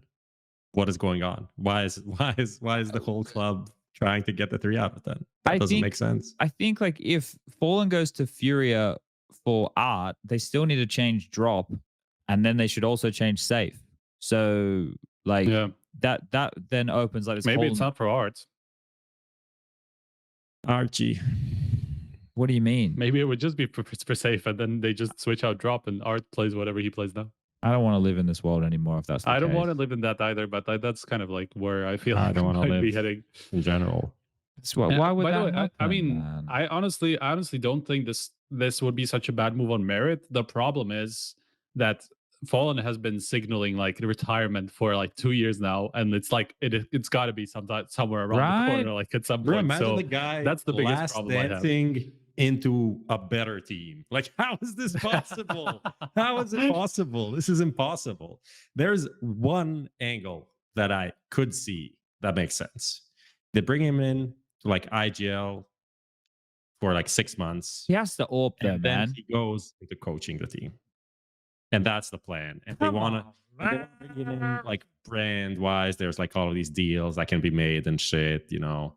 That's the only way I can see it making some sense. But I still don't. I think it's crazy.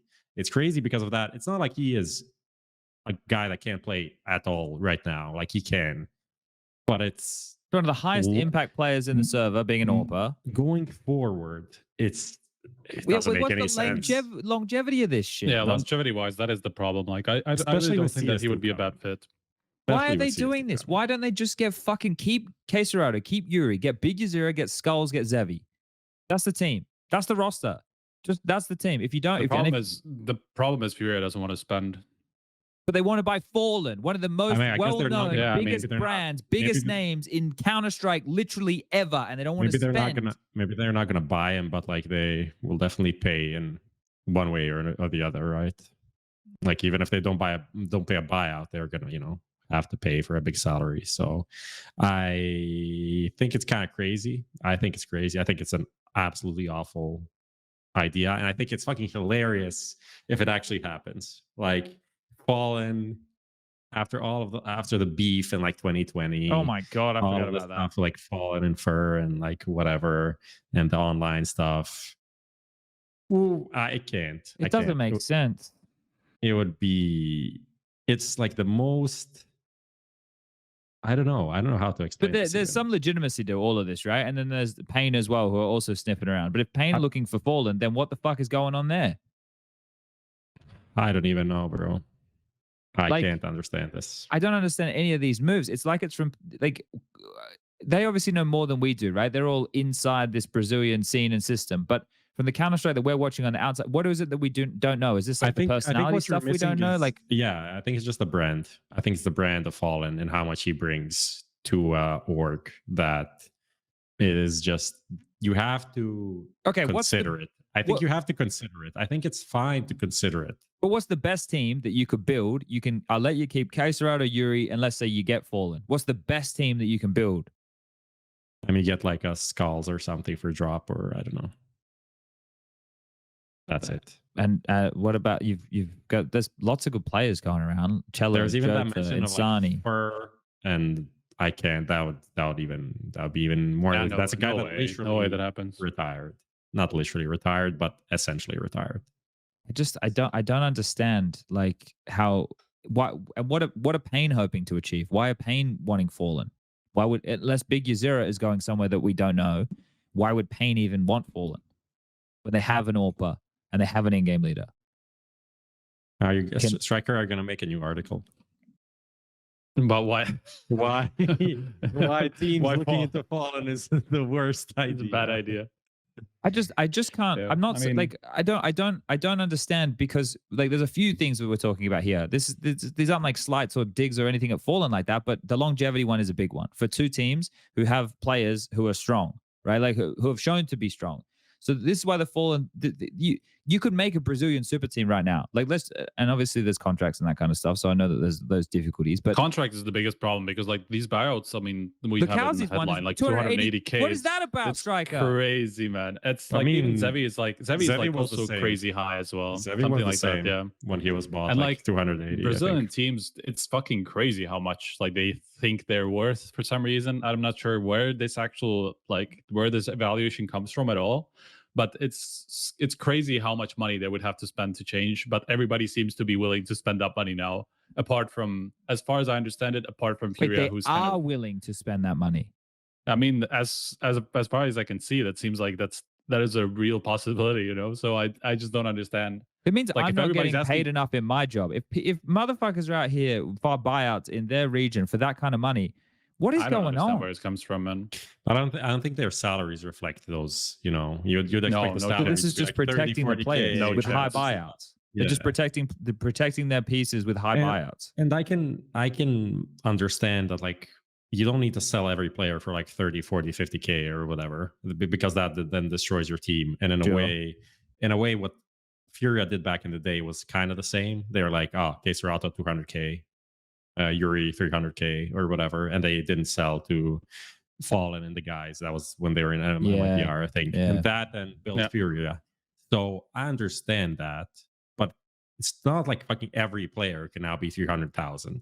Like fucking, at least then FURIA had some results. Like Sharks, Sure. was Sharks where Xavier was playing? They sold for like 280K. I think so, yeah. Like Sharks did nothing. They have no results. There's nothing there. They played some like qualified for some international tournaments once. That's it. How is that reasonable in any way? Such a mystery, isn't it? And there is Yep. no future in some of those teams. So I don't know. It's I mean, weird. everybody think- seems to be changing there. It's probably every single one of the Brazilian Brazilian teams is team. going to be. but Yeah, but I that's think every also single one of the why- ones that are kind of relevant. That's why talking to Fallen makes sense, because if you're gonna sell Biguzera, then Yeah. maybe you do this and that. But like, how do you bring in an opper into a team with Zevi that you paid like 300K But last where year does for? Big Uzera go? Liquid? You think Big Uzera No, goes to Liquid? I think he should go to Furia. Honestly, I think they should just do that. Big Uzera to Liquid's not a bad call. Like, I assume they're getting rid of Elige as well, right? So you keep Naf, OC, Yukinda. You need an in-game leader as much as Yukinda. I think there's still kind of like, it's a big risk to get Biguzera as an IGL just because he's still new. I know it's been working for like this short term, that's fair. but you don't know if there's real No, I longevity. think for That, Biguzera, maybe it's also the language. Like you IGLing on one in Brazilian Portuguese versus English. it's a curve. Yeah. yeah. Yeah. It's just like that would be a huge risk. I understand that people are like super hyped up about Biguzera now, but like we don't really know what's going on inside the team, how much his calling is actually the thing that makes the difference and all that stuff. Like you don't know exactly. People- Like it's been too short of a time. People in chat are really surprised that I said Elige has to go. Yeah, you got some people riled up. It must just. You rustled some jimmies. I telling these people in chat, there's a lot of people who think that way. So let you boys know it ain't just me. Who thinks that way, Chad? Tell us. A lot Tell of us. a lot of people. A lot of Who's a people lot? think that way. A lot of people. So A lot of people. Yeah, Many men's. many people and think that. women's. We'll see what happens. Let's keep moving. We have Blast starting in 5 minutes. Okay. Okay. Well, what's next? You're gonna be a What's bit late. next? I will be a little bit late. Like it's the first series, and I already talked to Vitality. So Let's this next one. This one disrupted a lot of the news. Well, not the news. I think it disrupted maybe some of the minds of the Astralis players while they were performing well in Dallas. The Staehr news. Where did this come from? this came from me. Oh, okay. Well, there we go, Striker. And where did that come from, Striker? This is very legit. I mean, he has 100% committed to Astralis from 2024, and that's like from information that I got, that's indisputable. Like he's just committed. Obviously, it's half a year. I know what the things can happen that the Astralis could back out of certain deals and things like that. Like let's say somehow this team just fucking starts winning, like they're gonna be like, what the fuck happened, but there's definitely been very clear commitment from 2024, and it's now just about like if Sprout are gonna let him go to Astralis, or if Astralis are gonna pay enough for Sprout to let him go to Astralis earlier than that, so that they can start building this next chapter of Astralis, around like Device, Blameth, Staehr, and whatever the other two will be eventually. I think nobody's really safe at this point. It looks like literally Astralis could be anybody like around Device and Blameth. It did look like it blindsided some members of Astralis for sure. And I had people tweeting at me like, "Oh, you think the players on the team didn't know this was happening?" Are we all Not, doing? bro, I don't think Altex and Bugs had any idea like exactly or something. I don't think Blame had any idea either. You think Blame didn't know? From reports I got, apparently he didn't know. Bro, they've been after Staehr for like fucking a year or something. That they had to know that it was going to happen at some point. They've known like Staehr's contract is running out at the end of this year. Like everybody knows that literally, and like we all know that like everybody's heard about the Astralis like going after Staehr. There's no way like Well, there was the tweet stuff earlier in the year. Well, Yeah. look, that's just what I heard. I don't have it from the horse's mouth. I just love because we at HLTV, we are like the PR for Astralis, and we were best friends and everything, as some people would like to say. And you just like literally kick them in the balls before that playoff game. And some people in chat was like, "Oh, why didn't you wait until the tournament was over?" It's like, First of all, This is not how reporting works, man. Like that's the thing. Yeah. Like I was thinking about what Device was saying because he said like the probably kind of like what is it? Russell some feather? No, what's the word that you use? Russell the Jimmies? Or ruffled some feathers, I Feathers, guess. Ruffled some ruffled feathers? some feathers. There you go. I was like that. I was just combining two different words together. But like I was thinking about like, should I wait it? Should I have not waited? But at the same time, like it is like literally people are like I know people are trying to get these rumors, and I know other people will try to get them out. And I even saw Overdrive tweet this. Like I literally saw somebody else already kind of like put it out there, even though like it wasn't very substantiated.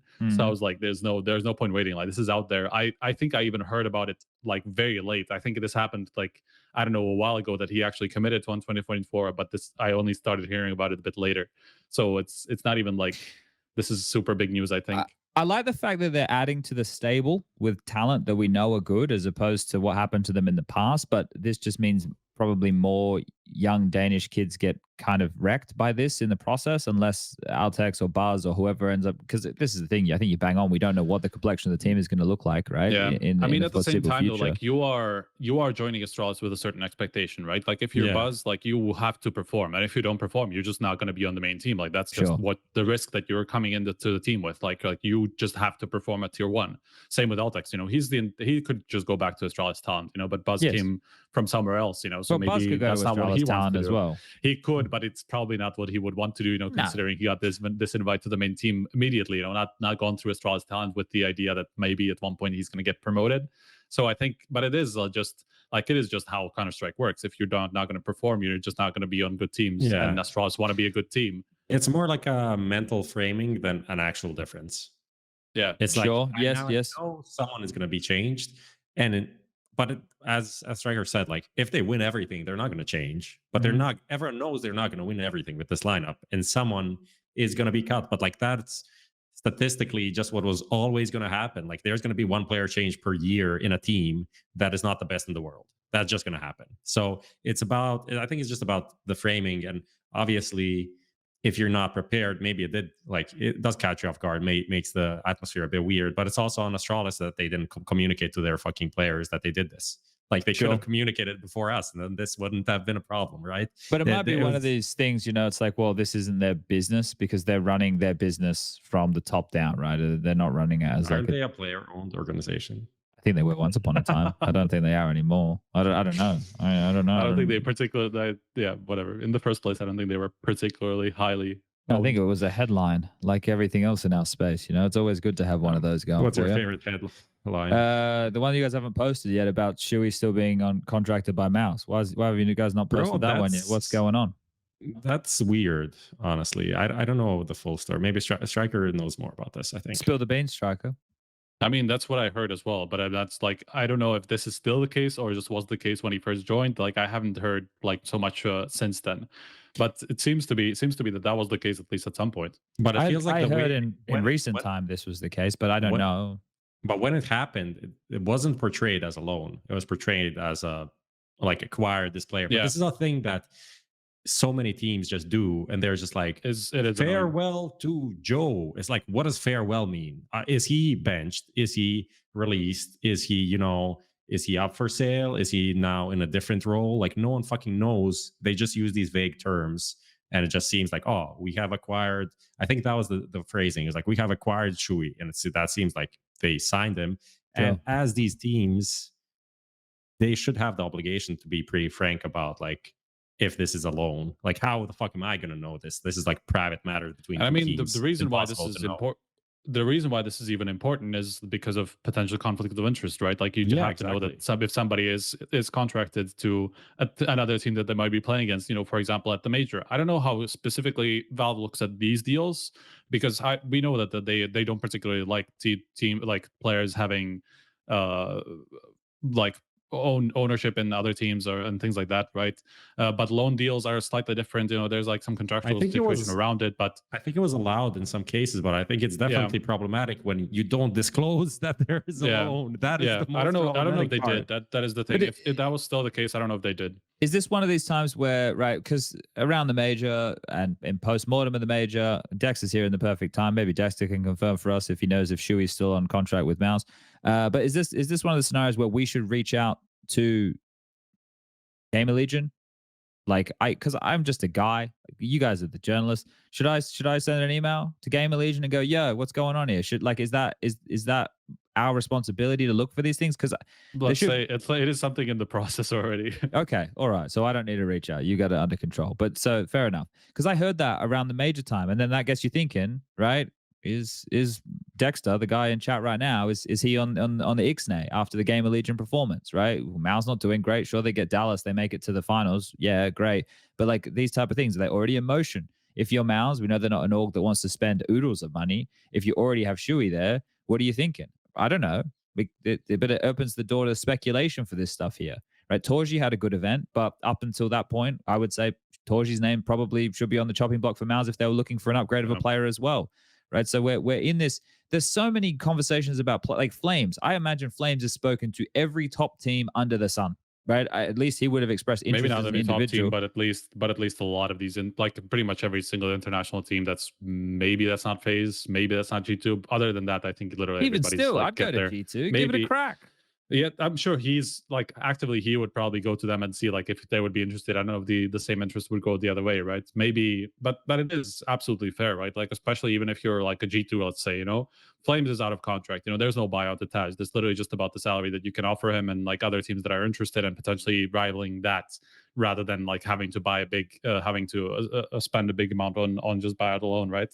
So people could just be looking for cheap upgrades. Even if you're like a team like ENCE, maybe not at this point because they literally just won an event, but they would be like, bro, like flameZ for Modern could actually make sense. Let's see, like if there's nobody else that actually ties him down that's bigger than us, maybe we can just get a really cheap upgrade, like massive firepower thing, so like I'm sure he's talked to a lot of teams. Can I just go back to the Shui thing? I sent the link in Twitter link. Twitter link in TeamSpeak. Oh, you can bring it up. Oh yeah. This is what was posted by Mouse before Shui was announced to join fucking Gamer Legion. Well, that doesn't say that he's no longer part of This is the thank you for leading our NXT and 4 Academy to NXT project to 4 Academy trophies. We can't wait to see how you'll continue to develop. Thank you. This is pretty damn nicely. You would hope you. And if he was actually contracted and they posted this is fucking bullshit. Like this implies that he is no longer with them. Then what the fuck else is this supposed to imply? Sure. What is because it wasn't even the case. They are being purposely vague, right? And that's fucking annoying. Generous with what they're saying, and it's not like the next day they announced the fucking Gamer Legion. This was, let me just see. Acor left, and Acor and Shui leave Mouse was 31st of August, and then Gamer Legion formalized roster was like 2 weeks after that. Okay. Yeah, it took some time, I remember. So what the fuck? That? I don't know, but I guess we investigate these things and we see if we get an answer on them, right? We'll see. Yeah. We'll see. There's so many other names like just floating, like G2 with the whole Hooksy thing, and Hunter in the interviews like, nah, this is the team and Hooksy's going to call. Yeah. And I'm like, I don't think they should change. But looking at the way Hooksy carrying himself in the team, I thought the whole event, he thought he was cut. And I'm like talking to people about it, and they're like, nah, he's not cut. We're not making any changes. And I'm like, well, why the fuck does he look like he doesn't want to be here? But didn't Hunter say the same thing before they like made the changes after with Amanek and Jax on the team? Like, he may have. I'm not even saying that he was lying. He just doesn't know, right? Things change. Didn't know, yeah, things that's change. True too. Yeah, that's fair enough. So it is kind of. To be fair, I have not heard anything around G2. To be fair, me either. I think nothing credible. You guys were talking about Flame, so I don't know if I missed anything, but like he is now officially a free agent. So that's one thing to consider. He just played out kind of the season with OG. I think his contract was running out like 2-3 months ago, and that he like extended it until the end of the season. So he's definitely a player that should be looked for, but at the same time, I don't know if he has a good spot in any of the big teams. Because I know Vitality just won, but what were you going to say, Striker? Sorry, I mean, there's an obvious one like in Liquid if Alicia's out. Yeah, that is a good replacement. They would want to maintain 3 Americans of some variety. There's a fun fact though. 2+1. Yeah, because Israel goes under Asia. Oh Oh shit! So he could- loopholes are being found. So he can easily join, and they can have like 2 American players and play in the American RMR, which is a big bonus, I would say, for him. And That's actually and all of the Israeli crazy. players. So that's pretty a strong one. Now, Because you know, if you're Liquid, you're going to get Flames probably. Like nobody's going to offer him more than Liquid do. True. If that's what they end up going Yeah. with, you know, But like I don't think there's a for- bigger team. But I think for Liquid, for Flames and Liquid, he would just want them to be an EU team, like to be in EU primarily, and then they can be, they can win trophies. Wouldn't it make easily. sense for Liquid to be like, okay, so the two factors from the outside looking in that would stop Liquid from a player position from being in Europe would be, in my mind, Nitro because he has a family and a kid, and Elige because his partner lives in the States, so he probably wants to be home more. And I've heard that that's the case. He wants to be spending more time in North America. Yeah. So if those two weren't there anymore, why would you have to be in And then North America all the you time? have NAF, Yeah. we know, has Naf's European partner lives in centric Europe. Yeah, stuff. Yeah. yeah. And then OC, I don't know anything about. OC's just, seems like a just chill happy to guy. be there. Seems like a chill guy. No, OC's great. I love how he's getting Yeah. hyped up. It's really good fun. No, but like Naf, And yeah, then you Naf have is Naf. Yakindar, and then you have Flames, and you have like a 5th EU player. You can get with whoever the fuck you want. Like you can get an IGL. I don't know who that could be, You get right? Unless it's going to Shui. be a Kinder. Hampus? And the problem with my problem with we can just change the title, Lucas, when you can. Where are we at? The problem is that I feel like a lot of the players that are available now are kind of similar, and like hampus, Flames, not similar, but like they're all kind of like aggressive players, and Sure. then you can't really have all of them. Even like Shui is someone that What about takes- Dexter? takes space. Then you have two Asians. Dexter You to Liquid? got two Asians. Then you could go play in. You could go play In in, Asia in the Arma- oh ocean. my yeah. What about that one, Prof? You didn't see that one coming, did you, No. mate? I You did didn't not see see that that. one 2+2 coming, yeah. Liquid with two guys representing the Asian region, just going down under and getting it done. Chris says, be wait funny. 3 weeks. Life is going to be crazy. Well, I can only imagine what the roster change scenarios are looking at right I mean, now. bro, it must be I've fucking heard, mental. Like, I don't know. There's not a lot of. I think there's a lot that still isn't even set in stone. But I've heard literally, like you can take like the 9th name on the list, which is Liquid, and go down the list, and probably like at least half of them are going to change. Like I've heard pretty much something about everybody that they're looking, and probably more than one for most of them in most of the cases. You know, literally everybody that's not a like top team at the moment that's happy with their roster. That's like, you know, let's say FaZe, Heroic. Probably G2, but I haven't heard anything about them. You know, like some of these teams that have been stable for a while, and seems like they want to continue that. Like literally everybody else is looking. Well, we can get an old favorite this transfer period if things align. We could get Hampus to G2. Okay. No, We could get that. Okay. yeah, all right. we all wanted right. that. We wanted that at some point. Yeah, we wanted Well, that like, Hampus at back the to beginning Nip. of the year, right? Hampus back to Nip, and then Alexi back to G2. We just keep it moving. no. Jesus. And then Alexi back to ENCE. Yes, and Snappy to G2. Yeah. See, now we're really moving some But the puzzle thing pieces is, like, around. it's so fucking difficult. Like for a player, any of these players, I'll just like pick like a Flames, for example. If it's not one of the top like 5-6 teams, like if it's not FaZe, which I don't think they're gonna like change Rain now. I don't think that's gonna happen. I don't think Vitality are gonna change Dupree. Like these are positions that No. if you would be offered, you would take them instantly. But I don't think Sure. the offers are gonna come. I don't think he's gonna fit into G2.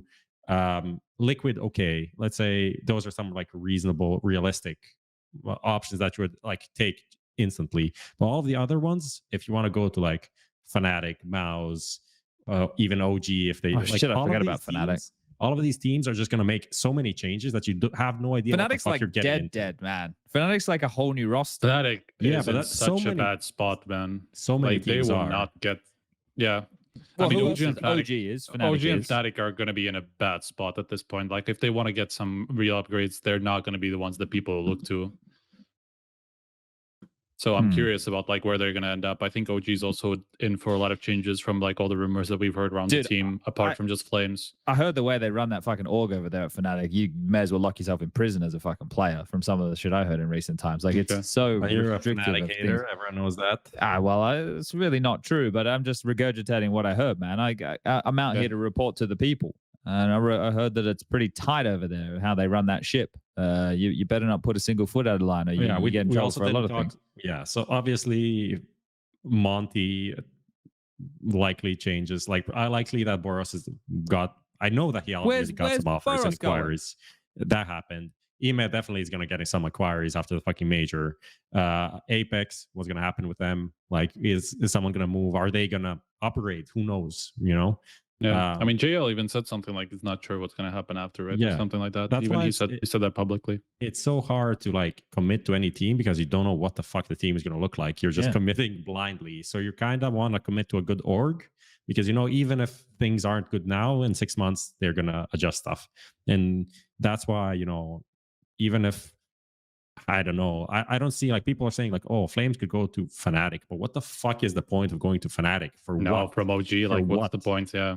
Like, what are you getting? The only player in that team that Fnatic should build around would be mezZ, right? But they already did that once. Honestly, but mezZ is okay. But all right, fuck it. Let's just start fixing all the rosters. Here's what we do. We send mezZ and Smooya to Into the Breach alongside a Thomas, Cypher, and Volt. All right, we build Team UK. Dexter, he's off of Mouse. We send him to Greyhound. He's going to join that team. I'll start coaching Greyhound for free. That's nice. I'll start coaching for free.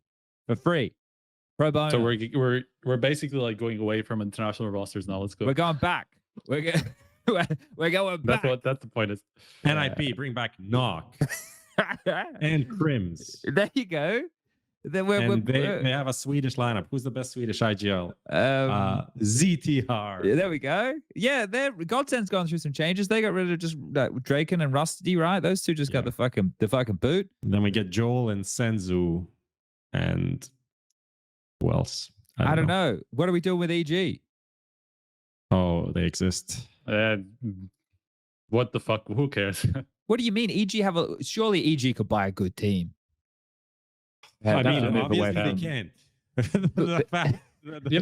That's like something I heard actually. Something I heard actually is that like there have been like offers for like some of these like underdog stories at the major that have been offers for like the entire team, which I could see EG their entire being roster? one of those.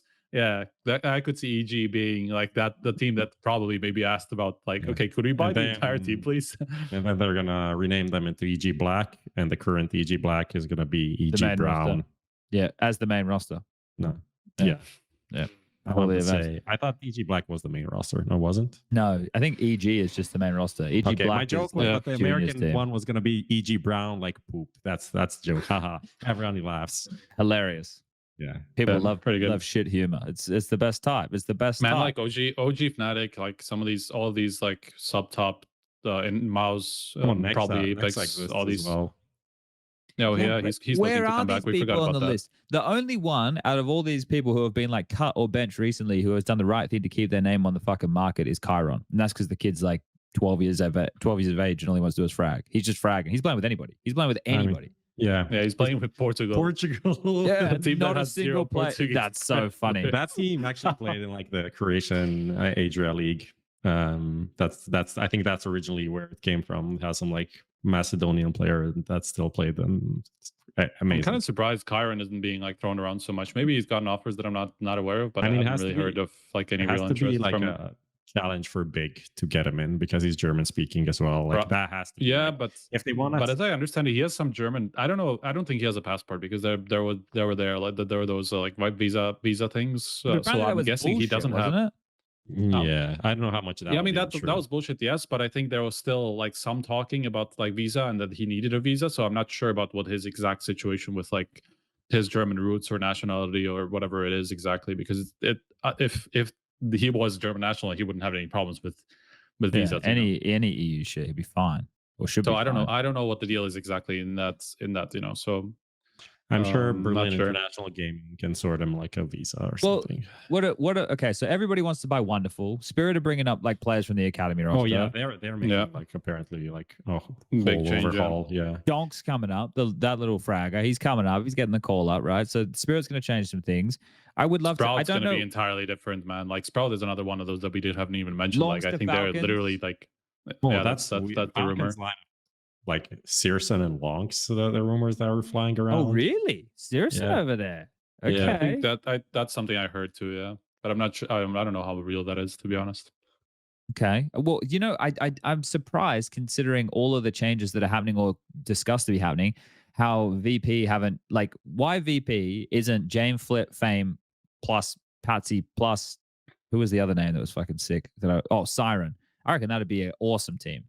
As I understand it, like that was a combination they tried. They tried didn't like a lot of different. I'm not sure what they liked or didn't like. I just heard a bunch of names that they were trying out, and like some of the Spirit guys who seem to be on the way out, which is like Patsy, Siren, like were some of them. There was like Inters, I think it was somewhere in the discussion that they were trying out, but somehow they came back and played with Norbert and Kickert again in like the match, and I think that might be the same lineup they're going to be using Katowice, but I'm not sure exactly. I haven't actually just for the challenger thing, right? Yeah. I imagine it'll be the same roster. I haven't heard anything. So I don't know what the hell is going on there. Like it feels like they've just like decided that whatever they have now is the best because they won the major with the roster apparently or whatever. I don't know what they're thinking. Which is after they immediately decided to change roster because they didn't think they'd be able to do it again.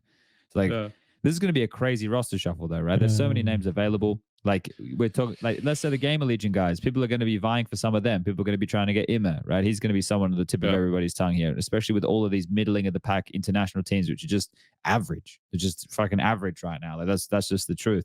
People are going to take all these risks, and you're going to try and hope to make a perfect combination. Not everybody's combinations will come together. So yeah, I don't know. How do I make money off these rumors, Chris? What you do to make money off these rumors is you give us information so that we can put the story in your favor. You know, you can come and be like, you know, I don't know, who's a player in the team you don't like? Maybe you love everyone in your team, but you know, you can give us some fake information and we'll try and build a bit of a story here. I don't know what the problem is. There's options. I got an interesting DM, a source anonymous, that like right now, or that the Shui thing might be like a buyback option. Oh, that Mouse has like the first buy offer thingy from Gamer Legion. So maybe he's not contracted, he just has that, which make a lot of sense. That's what I heard. Okay. So but does that mean that Gamer Legion have to be selling? Yeah, or maybe or maybe they can just get him back. You know, there's that clause that Navi tried to get with like Monastery, right? With Monastery, that was the whole thing. So maybe that's one of those situations, but not how I heard it originally. But I'm not sure. Well, okay, might be an option. Well, that's interesting. Chris said he's gonna off. It's all good. But that's interesting to keep tabs on. All right, where else? So that means Torji is out, by the way. By that admission. No, he's actually going to move to JDC's roles. So you know everything's going to keep moving over there. Yeah. What else can we talk about here, gentlemen? I heard that the CSPPA exists. Yes, but I heard this is what I heard in the last couple of events I was at. So the teams who get the revenue share, I think from the ESL, the EPL, the Louvre agreement teams, the players who are part of the CSPPA of those individuals paid money like from their rev share to the CSPPA to fund the CSPPA, which did nothing with the money. I spilled water. This is insane. That's how blown out of the way. It's water on the keyboard. Why the fuck would you? I don't know. I don't understand why you would try to do that. Honestly, like it's the problem with the CSPPA. I don't think was that it was underfunded. It's just like even when they had people, nobody really gave a shit. Yes. So apparently they ain't doing anything with it. So I don't know. I learned that. Trying to think what else I learned. So much stuff happened. This is like ESIC again, right? Like this is like ESIC and CSPPA, same fucking story, man. Well, as long as ESIC are doing the drug testing and trying to deal with gambling stuff and not people playing ESEA Open, everything's probably fine. I mean, I guess it's good. It's a good thing when you haven't heard anything from that camp in a while. Yeah, they were doing drug tests at the major, I think. So they Bro, were when still- is the second? When is That's the, when is the second? literally the wave only of time- coach it's coming. Yeah, exactly. Exotic Like the, that's the match fixing in NA, you know. that's literally all you hear about ESIC like for like the past year or something like that. They still do drug testing at the tournament. That's all they do these days, it seems. At least someone's doing it, you know. Okay. What do we got? Anything else we want that's pertinent here that we can discuss? Anything with the roster rumors? I mean, there's gonna be time. I think we're gonna have some like special Roster Mania episodes. Yeah, I mean After after Mania episode, the format episode, major winner episodes. Yeah, we need to get one with Dustin and I don't know who's Vitality, English. fuck, where it's We get all- Zybu. Apeks Or and maybe we Zybu get if we can. Vitality. We get Vitality for the roster media. You know, we get their opinion on what the Well, they're roster going to should be. change as well, right? So they're going to, they're going to bring in Simple. A lot's going to change for their camp as well. You know, everything's Zybu was going to Valorant. that's all true. All right, let's talk a bit about Blast. Has it started yet? Some people are saying there's some tech issues, so maybe they're still being plagued by a little bit of that. It looks like I'm having a look now. Man, yesterday they haven't started yet. Yeah, but yesterday we're all good. literally. I don't know. This is not confirmed information. I was like trying to figure out where they would actually play it. I just saw like we were in the arena yesterday. The arena. I don't know if you can call it arena, but it's like a sports center type thing. And they were building the stage still, and I was like, so where are they going to play like these days, like the first 3 days, of the tournament, like until the semifinals, right? And they're like, they're supposed to be behind the stage, and I'm like, there's literally nothing behind the stage. Like there's a curtain that separates the stage from the backstage, but there's nothing in the backstage.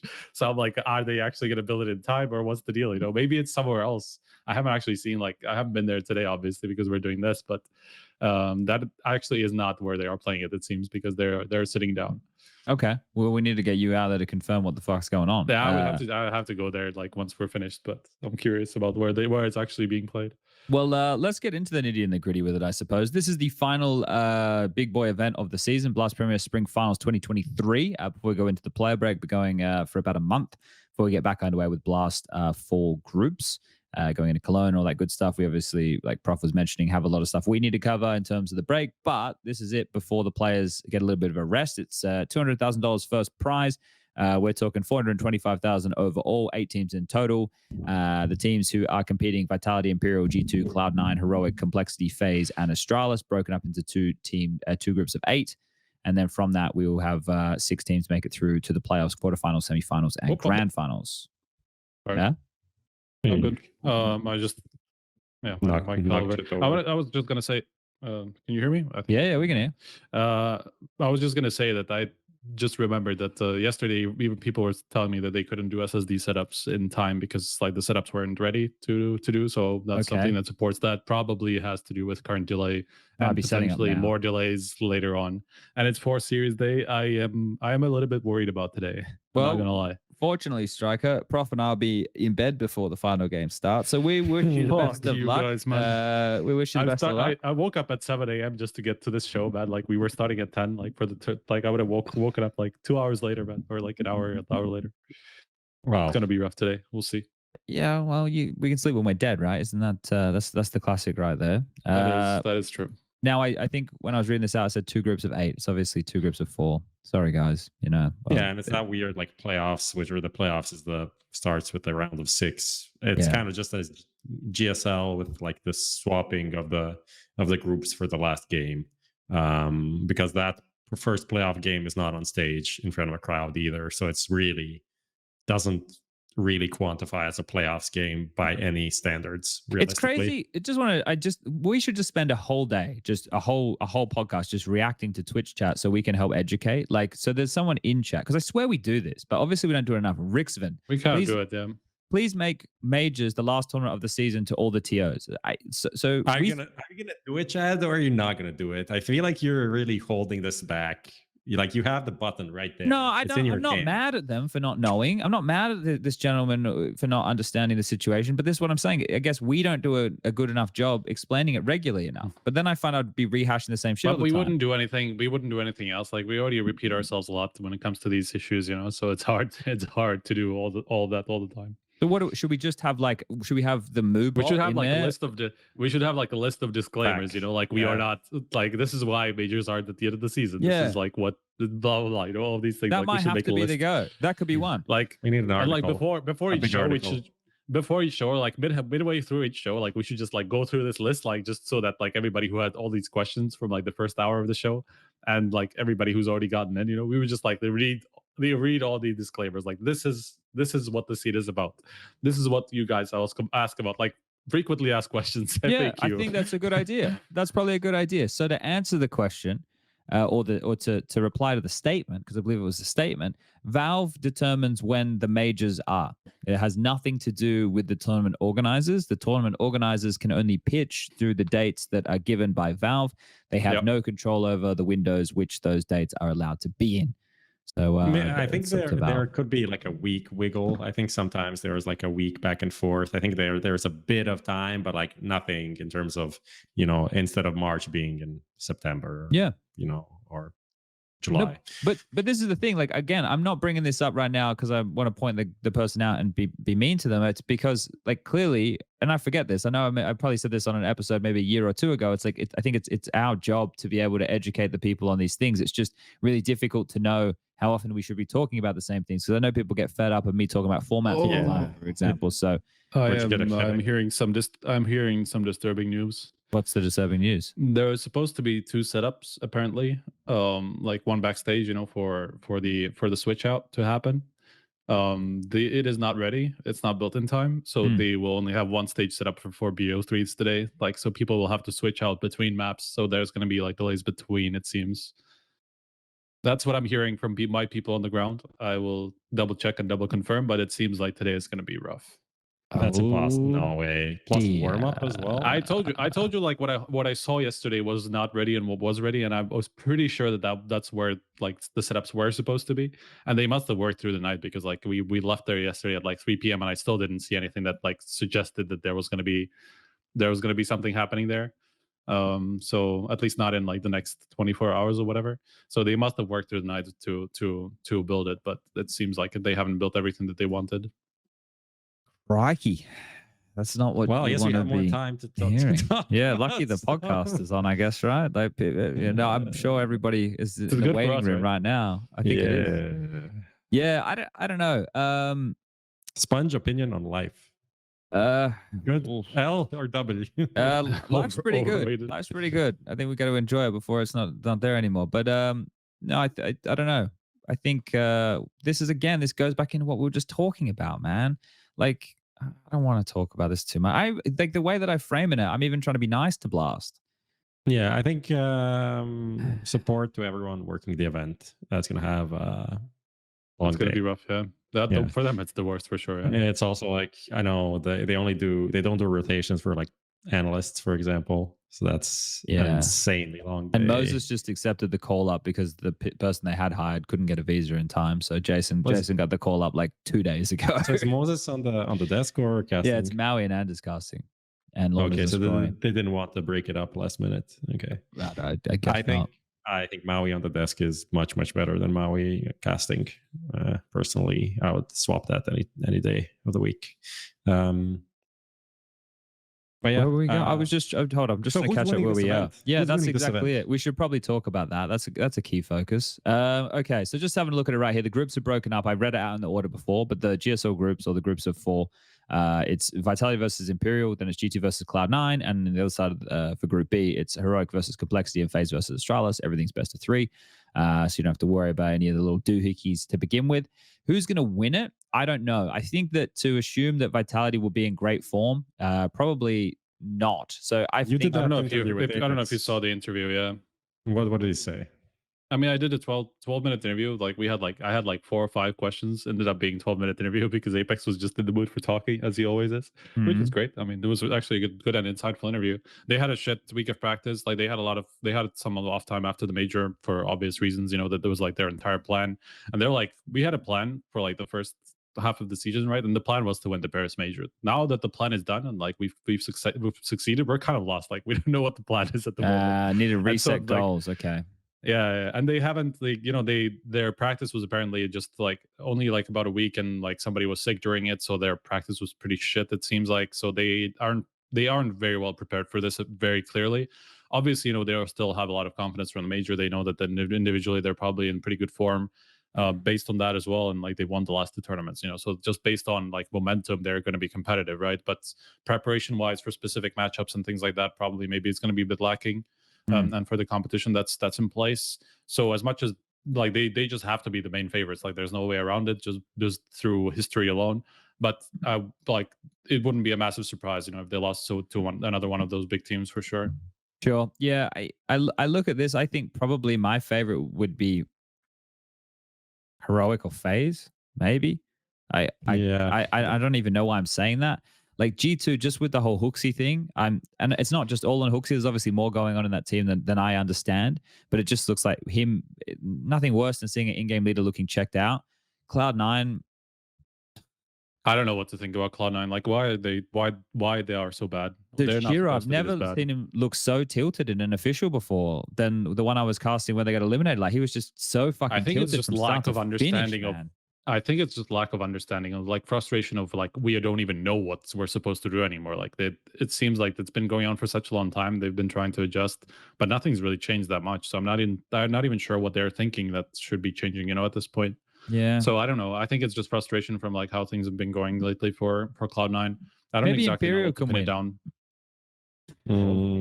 down. With the rumors of Fallen leaving and Bolt in an interview saying Fallen's not the only one talking to other teams. So, so that's I mean, FaZe is funny headline. yeah. I mean, FaZe is a good shout, right? Because like if they had won that ancient game, they would have beaten Mouse. They would have won that tournament, you know. So maybe it just literally came down to a couple of rounds that they fucked up against ENCE in that ancient game, you know, and then like they would have probably won Dallas. Like I think that's a pretty reasonable assumption to make. Yeah, the so twist obviously into FaZe his are first move still of good. confidence. Yeah, that too. I think even though like I even kind of like talked to him about the whole fatigue and like burnout that he's been talking about for a while, and he's like, yeah, I don't like going into an event with that feeling, you know, like I want us to be professional. I still want us to put in the energy, and we had good energy in Dallas. So clearly, you know, despite their like big run of like 4 events and stuff like that, they are in a pretty decent spot, you know, to go far. So I think they're pretty good shouts, even from their own confidence and stuff like that. Obviously they have Heroic in the group, and Heroic are not an easy opponent to beat, but they can still go through the other side of the bracket and stuff like that. It's not like they can't win the tournament from the other from there. So I think you're spot on. I think Heroic, FaZe, Vitality would be the three big names. Yeah, G2. G2, like I said, 2 checked out. I think Cloud9 are a coin toss right now. Imperial, I won't put too much stock in. And Complexity have Sonic standing in, who apparently is just a god still. So Sonic is, and he's doing like homework in the evening. Yeah, right. Like doing university stuff. Yeah. It's fucking crazy. There was a comment in here that somebody asked a question. Said Vitality is already qualified for the World Finals, but they still have to play this event. Yes, that's part Because of. they are if part you're of a it. London Because team. this is not just the Blast World Final qualifier. This is an actual tournament. It has 400,000 on the line. Yeah, man. 200K I know this first is like, prize. well, But I don't think they can. I don't. They think can't get out of it. They're not allowed to get out of it. Rio, That before too, yeah. when they had the showdown that they had to play, and then they kind of just fucked themselves. And they really did not want to play that, but they had to. So it is what it is. And they're not allowed to tweet about any of it either. Well, that's what people are saying, right? That's the truth. That's what I'm telling you. As far as I know, talking to people who behind the scenes, we won't use anyone's names, but people who are contracted to Blast, as they're not allowed to tweet. So when I saw Axar tweet about the monitor situation, then I was like, oh, other players will say something now. Like Rops replied to that. I think Carragher made a comment as well. Because then the floodgate opens. But guess what? Axar can say whatever the fuck he wants. He's not a partner player. So that's a kind of a problematic thing. If that's correct, that's pretty problematic. But this like is prof. If it's like a non-disparaging, or that whatever the word is, essentially that they have a clause that they can't say anything bad about Blast. They it's can't. just it's bad for Blast in the long run, because it just allows them to be lazy about things. But they're being lazy about a lot of stuff, bro. Like the fucking overtime at the major, bro. They will only change that because I mentioned something in the fucking rehearsal. Otherwise, they were still going to run 12,500. That's kind of silly. Isn't it silly? That is kind of silly. That's pretty silly. Like that the RMRs had, some of the RMRs had wrong overtime rules. Inconsistent overtime rules across the qualification to the major. Now, whether or not I agree with 10K or 12.5K being the better of the two, I think 12.5K is better. But the Valve rulebook says it's got to be 10K. So I think that's also a thing that could have been just fixed if they asked Valve on time and said, like, we think this is stupid. Everyone plays 12.5 for these and these reasons. I think Valve would listen to that. Yeah, right. But the bigger issue with these things, and the same with the RMRs, was like the chance that there was some integrity lost because of certain things that were going on or not going on. Like, you know, the metal detectors weren't happening before it was the actual major. They didn't do the metal detectors at the other events. They just didn't do them. Like I spoke to some of there was a lot of different inconsistencies. Like, and you know, there's just a lot of things that shouldn't fall through the crack like that, especially with a major. Like other events, if it's your own event, I'll you know, go whatever. You fucked up your own event, but when it's a major, it's for the game. So that's a little bit of a frustrating thing right there. I can pick up maybe a few questions. Yeah, let's do that. And then we because the game should be starting soon, right? I think so. Yeah, so that would be perfect. It has, I don't know if it's ready. Let's see. It says 0-0 right now. They have started now. Yeah, okay, perfect. Just started now. This would be great. So let's get some questions from chat or Twitter or wherever, and we'll see. There's been a lot of talk about orgs. Now I'll just read them, and if you find them interesting, we can just answer them. One guy wrote, "What should we talk about? Not formats." There's been a lot of talk about orgs not being profitable. Do you think CS2 will bring in more sponsors, therefore reviving the scene from economical standpoint? So the biggest problem with the Counter-Strike scene is VC investment. So in terms of new sponsorship and new people coming with CS2, I think, yes, it will come, but it won't save the scene from venture capitalist money, which is literally getting burnt in a fireplace. Yeah. I mean, at this point, but that is also going out, right? Because like a lot of these investments are just, they're not even coming in anymore. And I don't think CS2 is particularly going to change that, because not so much anymore, because obviously, you know, just a lot of these big investors are just not willing to spend money at a time like this, you know, where economy is kind of fucked. So obviously, like a lot of this money is just non-existent. So we are heading for kind of a correction. Once all these contracts and once all this money is gone, we will be in a place where maybe the salaries aren't so mega high and like so overvalued on certain players and things like that. Unless more people come in, it's like CS2, let's buy all the best player, raise the salaries. I mean, that is possible. Which is hard in a will recession. Just come in and that's actually maybe a good, low key good thing in this situation. Okay, what do you think about the separation of talent between ESL and BLAST? This one at the moment, I saw some stuff about this recently. I work. I mean, it's kind of already happening a lot. Yeah, well, it's been happening for a while. I mean, BLAST basically has, not that they have their talent exclusively, but like Scrawny and Launders basically don't do any ESL events, so they are basically exclusive. That there's PGL and stuff like that, like if they do majors, but that's separate, that's completely separate, right? And so like we see the same exact Scrawny and Launders did Cato this year, didn't they? Yeah, and Scrawny and Launders did Cato last year, and then I casted a playoff match with Scrawny as well. Sure.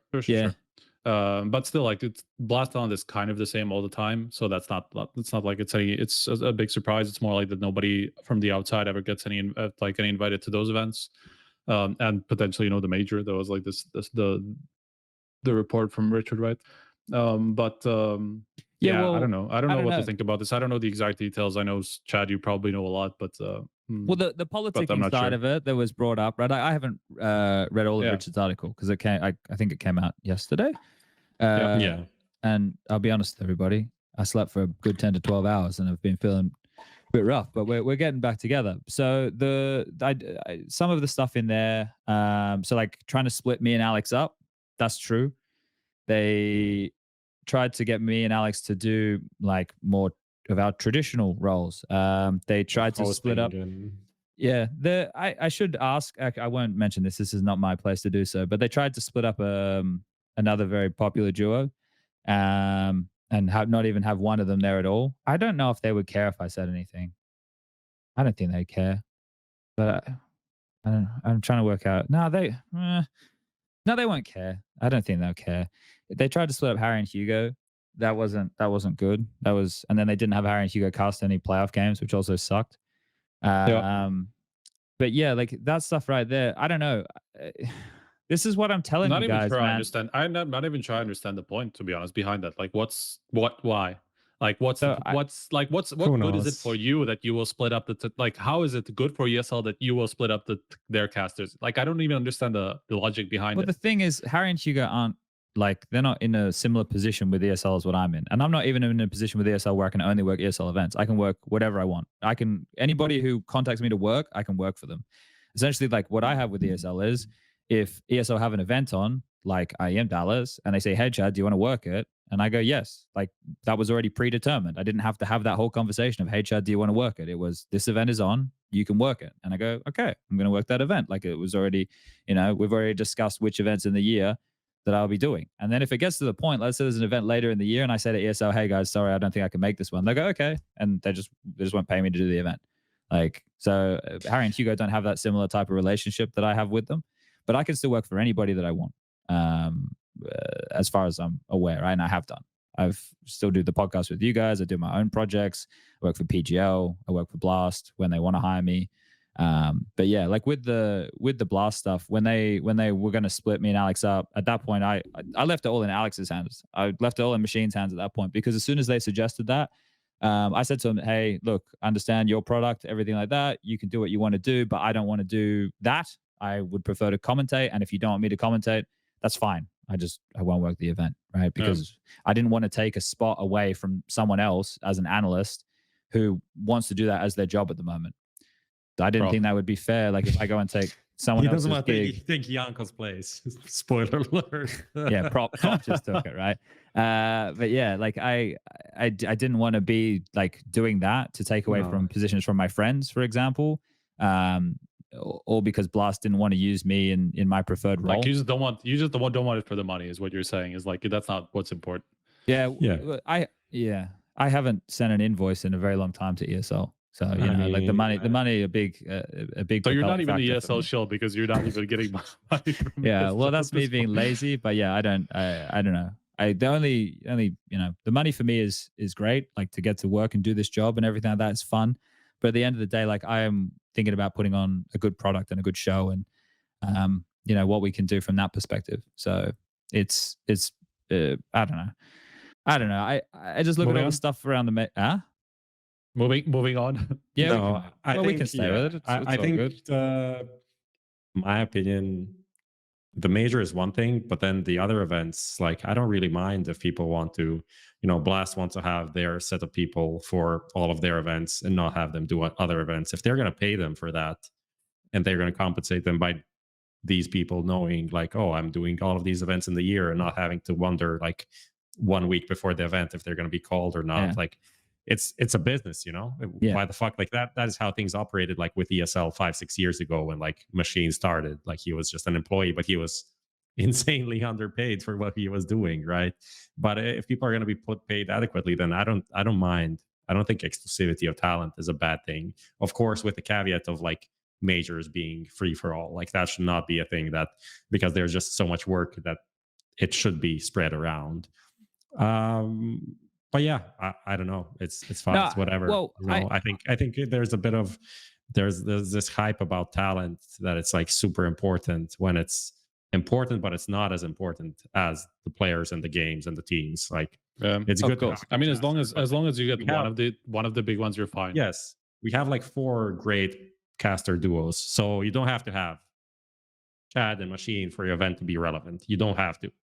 I can think they're the best, but it doesn't matter. Like other guys are also really good, so it's gonna be fine either way, Yeah, especially now with like kind of Vander's going and Ganders and Moses splitting, and that kind of like creating 2 potentially like new like top duos, like because I think Moses and Dinko did a good job, for example, So like we have a lot of talent. Like it just people can go around. It's gonna be fine. Like it's not gonna be a disaster for the scene if something like that happens more. No, and it already happens to a degree. So yeah. But the thing is as well, like, and this is to Prof's point about like throughout the rest of the year, these companies are deciding what they want to put out there, right? And we're part of delivering that product. But the thing that's changed in recent times for me and ESL is, and people would know if they listened to the Talking Counter podcast with Janko and Jason, that when we first started doing that podcast, a lot of our conversations were about how doing things and helping ESL to do things better. And one thing that starts to happen when you do this gig for a while is if you literally just fly from city to city working for all the different TOs, you're just a mercenary, right? Like you go in, you commentate, you be an analyst, you be a desk host, you be an interviewer, and then you leave and you move on to the next one.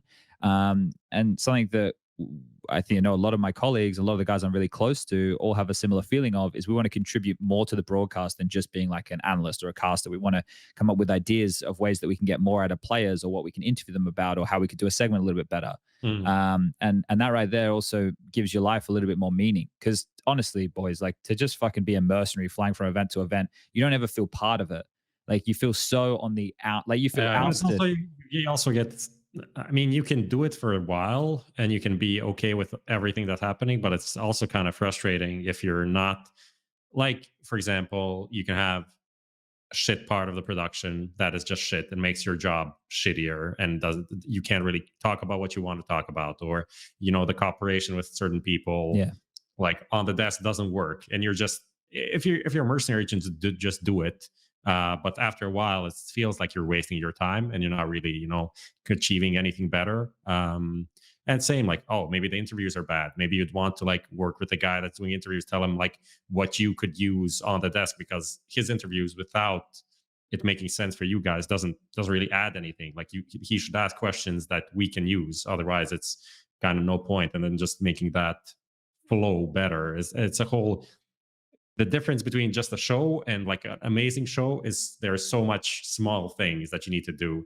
And that's, I think, why Blast's desks in the past and like their product in general was really good, because they had consistency. It was really tight as well. They had the consistency. They had this producer worked with this host, and like mostly the same like casters, analysts, and then the flow just gets like iterated and better and perfected slowly over time. Yeah. And I mean, even, I don't know for the casters how it was, but for like the desks and for me, there's a lot of content in terms of like B-rolls, replays, like breakdowns of rounds that we wanted. Like, everything was pretty fast. We just like ask for something and it would be ready.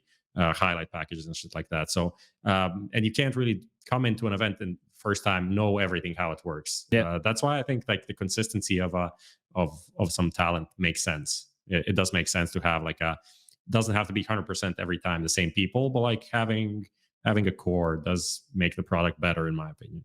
Yeah, well, knowing like the flow of the show, it's the same reason you want to have like the same producers or directors, or having the same like observers. Like, something that I notice is when I get to commentate games that Rush observes, we have a bit more of a natural chemistry to it, because I play Counter-Strike with Rush on a regular basis. So like, we already both look at Counter-Strike in a similar way, because he has to play with me so much, right? So there's all these things that factor into it. At the end of the day, we're still tiptoeing the line of competition meets entertainment, because it is both. We have one foot on either side of that fence at all times, and it's just making sure that we're staying true to competition while delivering something that the viewers enjoy.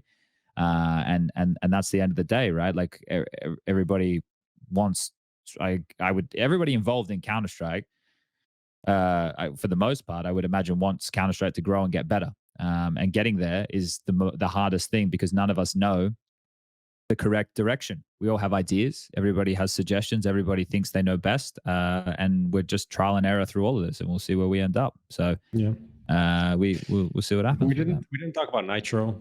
No, we didn't. Captain, my captain. I'll just do a quick one. Okay. Twitter is the worst, and I hate it so much. And also, Nitro obviously has a huge fan base, so I was just confused about the move in a way. Not confused, but like I felt like I was missing something. And I wrote, "What am I missing?" And some people told me what I was missing, and I was like, "Oh, this is actually true. This makes sense." Other people just told me I'm a fucking idiot and I should kill myself, which is kind of not slightly cool. aggressive, not as cool, not really necessary, but okay. But I don't know. I think the whole retirement is a bit underwhelming. Like, his whole return wasn't that great, but it wasn't the worst either. Like, he came back, the team had some okay results, but didn't really add anything to his career. Like, I don't think a major. Yeah, he'd already done deeper runs than that. New. Like, if he didn't come back, there would be like nothing new to his achievements in CS. And obviously he came back, he needed time to adapt, and then blah blah, new player. Shock's obviously not the player that they could do anything with. He's IGLing, they're doing something, and it just as, I don't know, I felt like there are some games where he played better. Obviously not the biggest fragger, but he was kind of adapted to the meta. I felt like he was now in a spot where he's a decent IGL, You know, he's just like performing as an IGL would. Maybe you're not happy with the calling to some degree, whatever. And then he just like disappears, and he's like, "Fuck it, I'm out." And people are like, "Oh, he had a baby, whatever. This makes sense." He had a second baby. This whole argument made me pissed off so much. He's like, he has a new baby. This is why he retired. But like the first baby doesn't matter. It's like this only the second baby matters. Well, It just sounded. I think it's all the so- babies matter. right? I think But make obviously all second one babies matter, matters bro. more. But No, and, no. like realistically, nothing changed about Counter-Strike. Like it was always going to be intense in terms of travel. The only thing that is different, realistically, of course, there's another baby that you want to spend time with. Well, not here's just what I one. think. I think But he the just wants to problem have is- like 400 kids, right? You know, he just But the wants to have problem like is- a farm full of kids. So you got to the be home to do problem- that, mate. The problem is also that the team is just in a shit position, right? Well, I he think probably if the feels team slightly wasn't- usurped. if the team wasn't in a shit position, I don't think he would. I don't think he would quit now. I just don't believe that.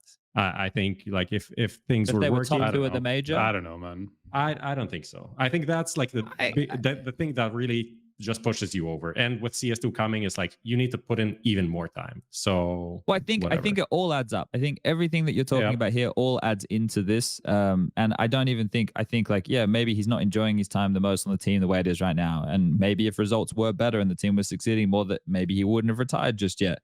But like with the ambiguity of CS2, with if he, you know, the second kid, if he, this is what I thought about Nitro before. He's not anyway. even game leading, you know, and things Yeah. like that.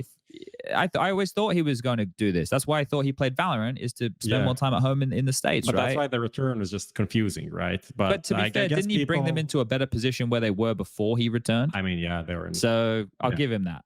I mean, I that's think- the I think problem. Like, this but is like the- they didn't change until Yakindar came in, and from everything that we heard, Yakindar was a big piece Basically of why took they over got in-game caught up to leading. meta and all that stuff. Yeah. Eventually, he took over in game leading. You know, like I'm sure that to some level we are kind of overrating Yakindar for this reason, because there was so much talk around all that like he's the key reason. He was the one to bring them back up to meta, and like he was always talking about that and all that stuff. I think to a level that's a little bit overrated, but at the same time, you can't argue with the results, because until Yakindar came in, they literally did not have a single good result. But after half a year, you know, once Yakindar was in, they had that good run in Cologne. They immediately went to a couple of finals, right? And they were pretty consistent, even going deep, you know. So like it's Yakindar who changed everything. If you look at just the simple fact that he came in, they started having good results after having shit results for 6 Yeah. months, you know. So there's a lack of like understanding from my side about like how much Nitro actually did change, you know, in terms of like getting the team back on track. I think what I just thinking about like Nitro's whole career and everything, and obviously he got like kind of like a standing ovation on Twitter, if that makes any sense. But I think people kind of overrate him for the wrong reasons, like, oh, he's a great player, blah blah. I think what is great about him is that he was the only thing that almost did not exist in NACS, because he was like the glue guy, willing to IGL, willing to op. Like he was never an insane opper. I don't think he was like an insane caller either. Like there's always like Stewie kind of calling stuff as well in that team. Like individually, his numbers weren't that great when Liquid was the best, right? Before that, yeah, whatever, in 2015 when he was an entry fragger. But I think that's what makes him great, is that he was able to find a role in this team to make the team work, when this team kind of had no right to even work. The Twist, Naf, Elige, Nitro, Stewie lineup, like that should never been the best team in the world. Sure. And winning a Grand Slam without a real opper, right? So I think that is his contribution. That's what he needs to be remembered for, and that's fucking great as well, because NA did have a bunch of great riflers that really didn't turn that into anything until like this constellation came together. I think without them, it wouldn't have worked. Yeah, well, that's the thing. There's a lot of players in the team who have nice things to say about Nick and his contributions, right? So, yeah, I don't know. I think it's a team that, as Cloud9 are the team that won the major for North America, but Liquid are the team that has flown the flag consistently throughout the years as the North American hopefuls, right? They are the ones who have, in more recent history, they have been the names you've looked towards. They're the ones who had the Inter Grand Slam. They had the stronger runs. They were second best team consistently throughout the course of an entire year against Astralis, the greatest team of all time. Like when you look at all of that, Nitro was a part of that, and a pretty phenomenal career at the all end of things, right? When you consider just how long it's been. It's been a long time, as him and Elijah have been those franchise market players. All right. Are we done? Should we pack it up? Yeah. Yeah, okay. I cool. should. Yeah, Striker's got to go to work. I have to go over and fucking 4 series in a row. That's going to be rough. And the Imperial's beating Vitality, by the way. Yeah, well, they go. They're speeding up the 7-2. schedule for the day, mate. They're speeding up the schedule for the day. So you've got to get these misconceptions out of there, gentlemen. I just read a Reddit thread, and someone in the Reddit thread for the Blast talent announcement, someone said, "Where is Sponge, Henry, Freya, everybody?" And someone said, "Sponge and Machine are exclusive to ESL unless it's a major," and that's not true. That's not even remote. Where's Freya? Who's hosting? Daft Mike. Freya's not there. Oh, I had no clue. Yeah, because they couldn't put out the talent announcement. I think they only announced the talent like literally on hour. They've been dribs and drabs over the last couple of days, just with pitches. Rate simple, they say. Okay, let's give him like 5% more viewers. Simple? Oh, rate simple. Yeah, let's do it. All right, let's get out of here. Peace out, everyone. Yeah. Right. See ya.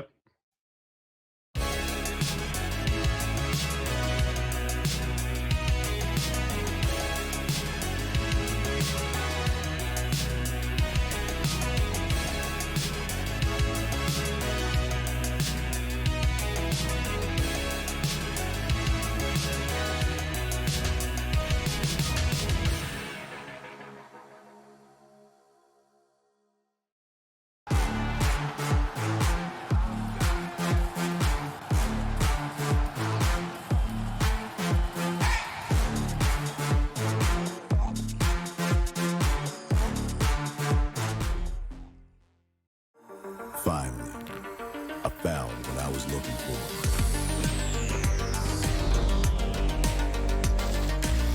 Now that my search is over, it's gonna be a tough choice. But fortunately, no need to choose. When you can just have them all. Buy and sell skins on BitSkins.com. Best esports odds. VIP program and a variety of bonuses. Fast and easy withdrawals. Bet on every possible CSGO match and tournament,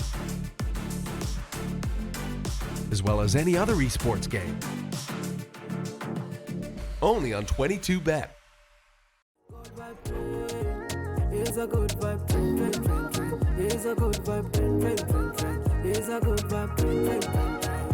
Good vibe, train.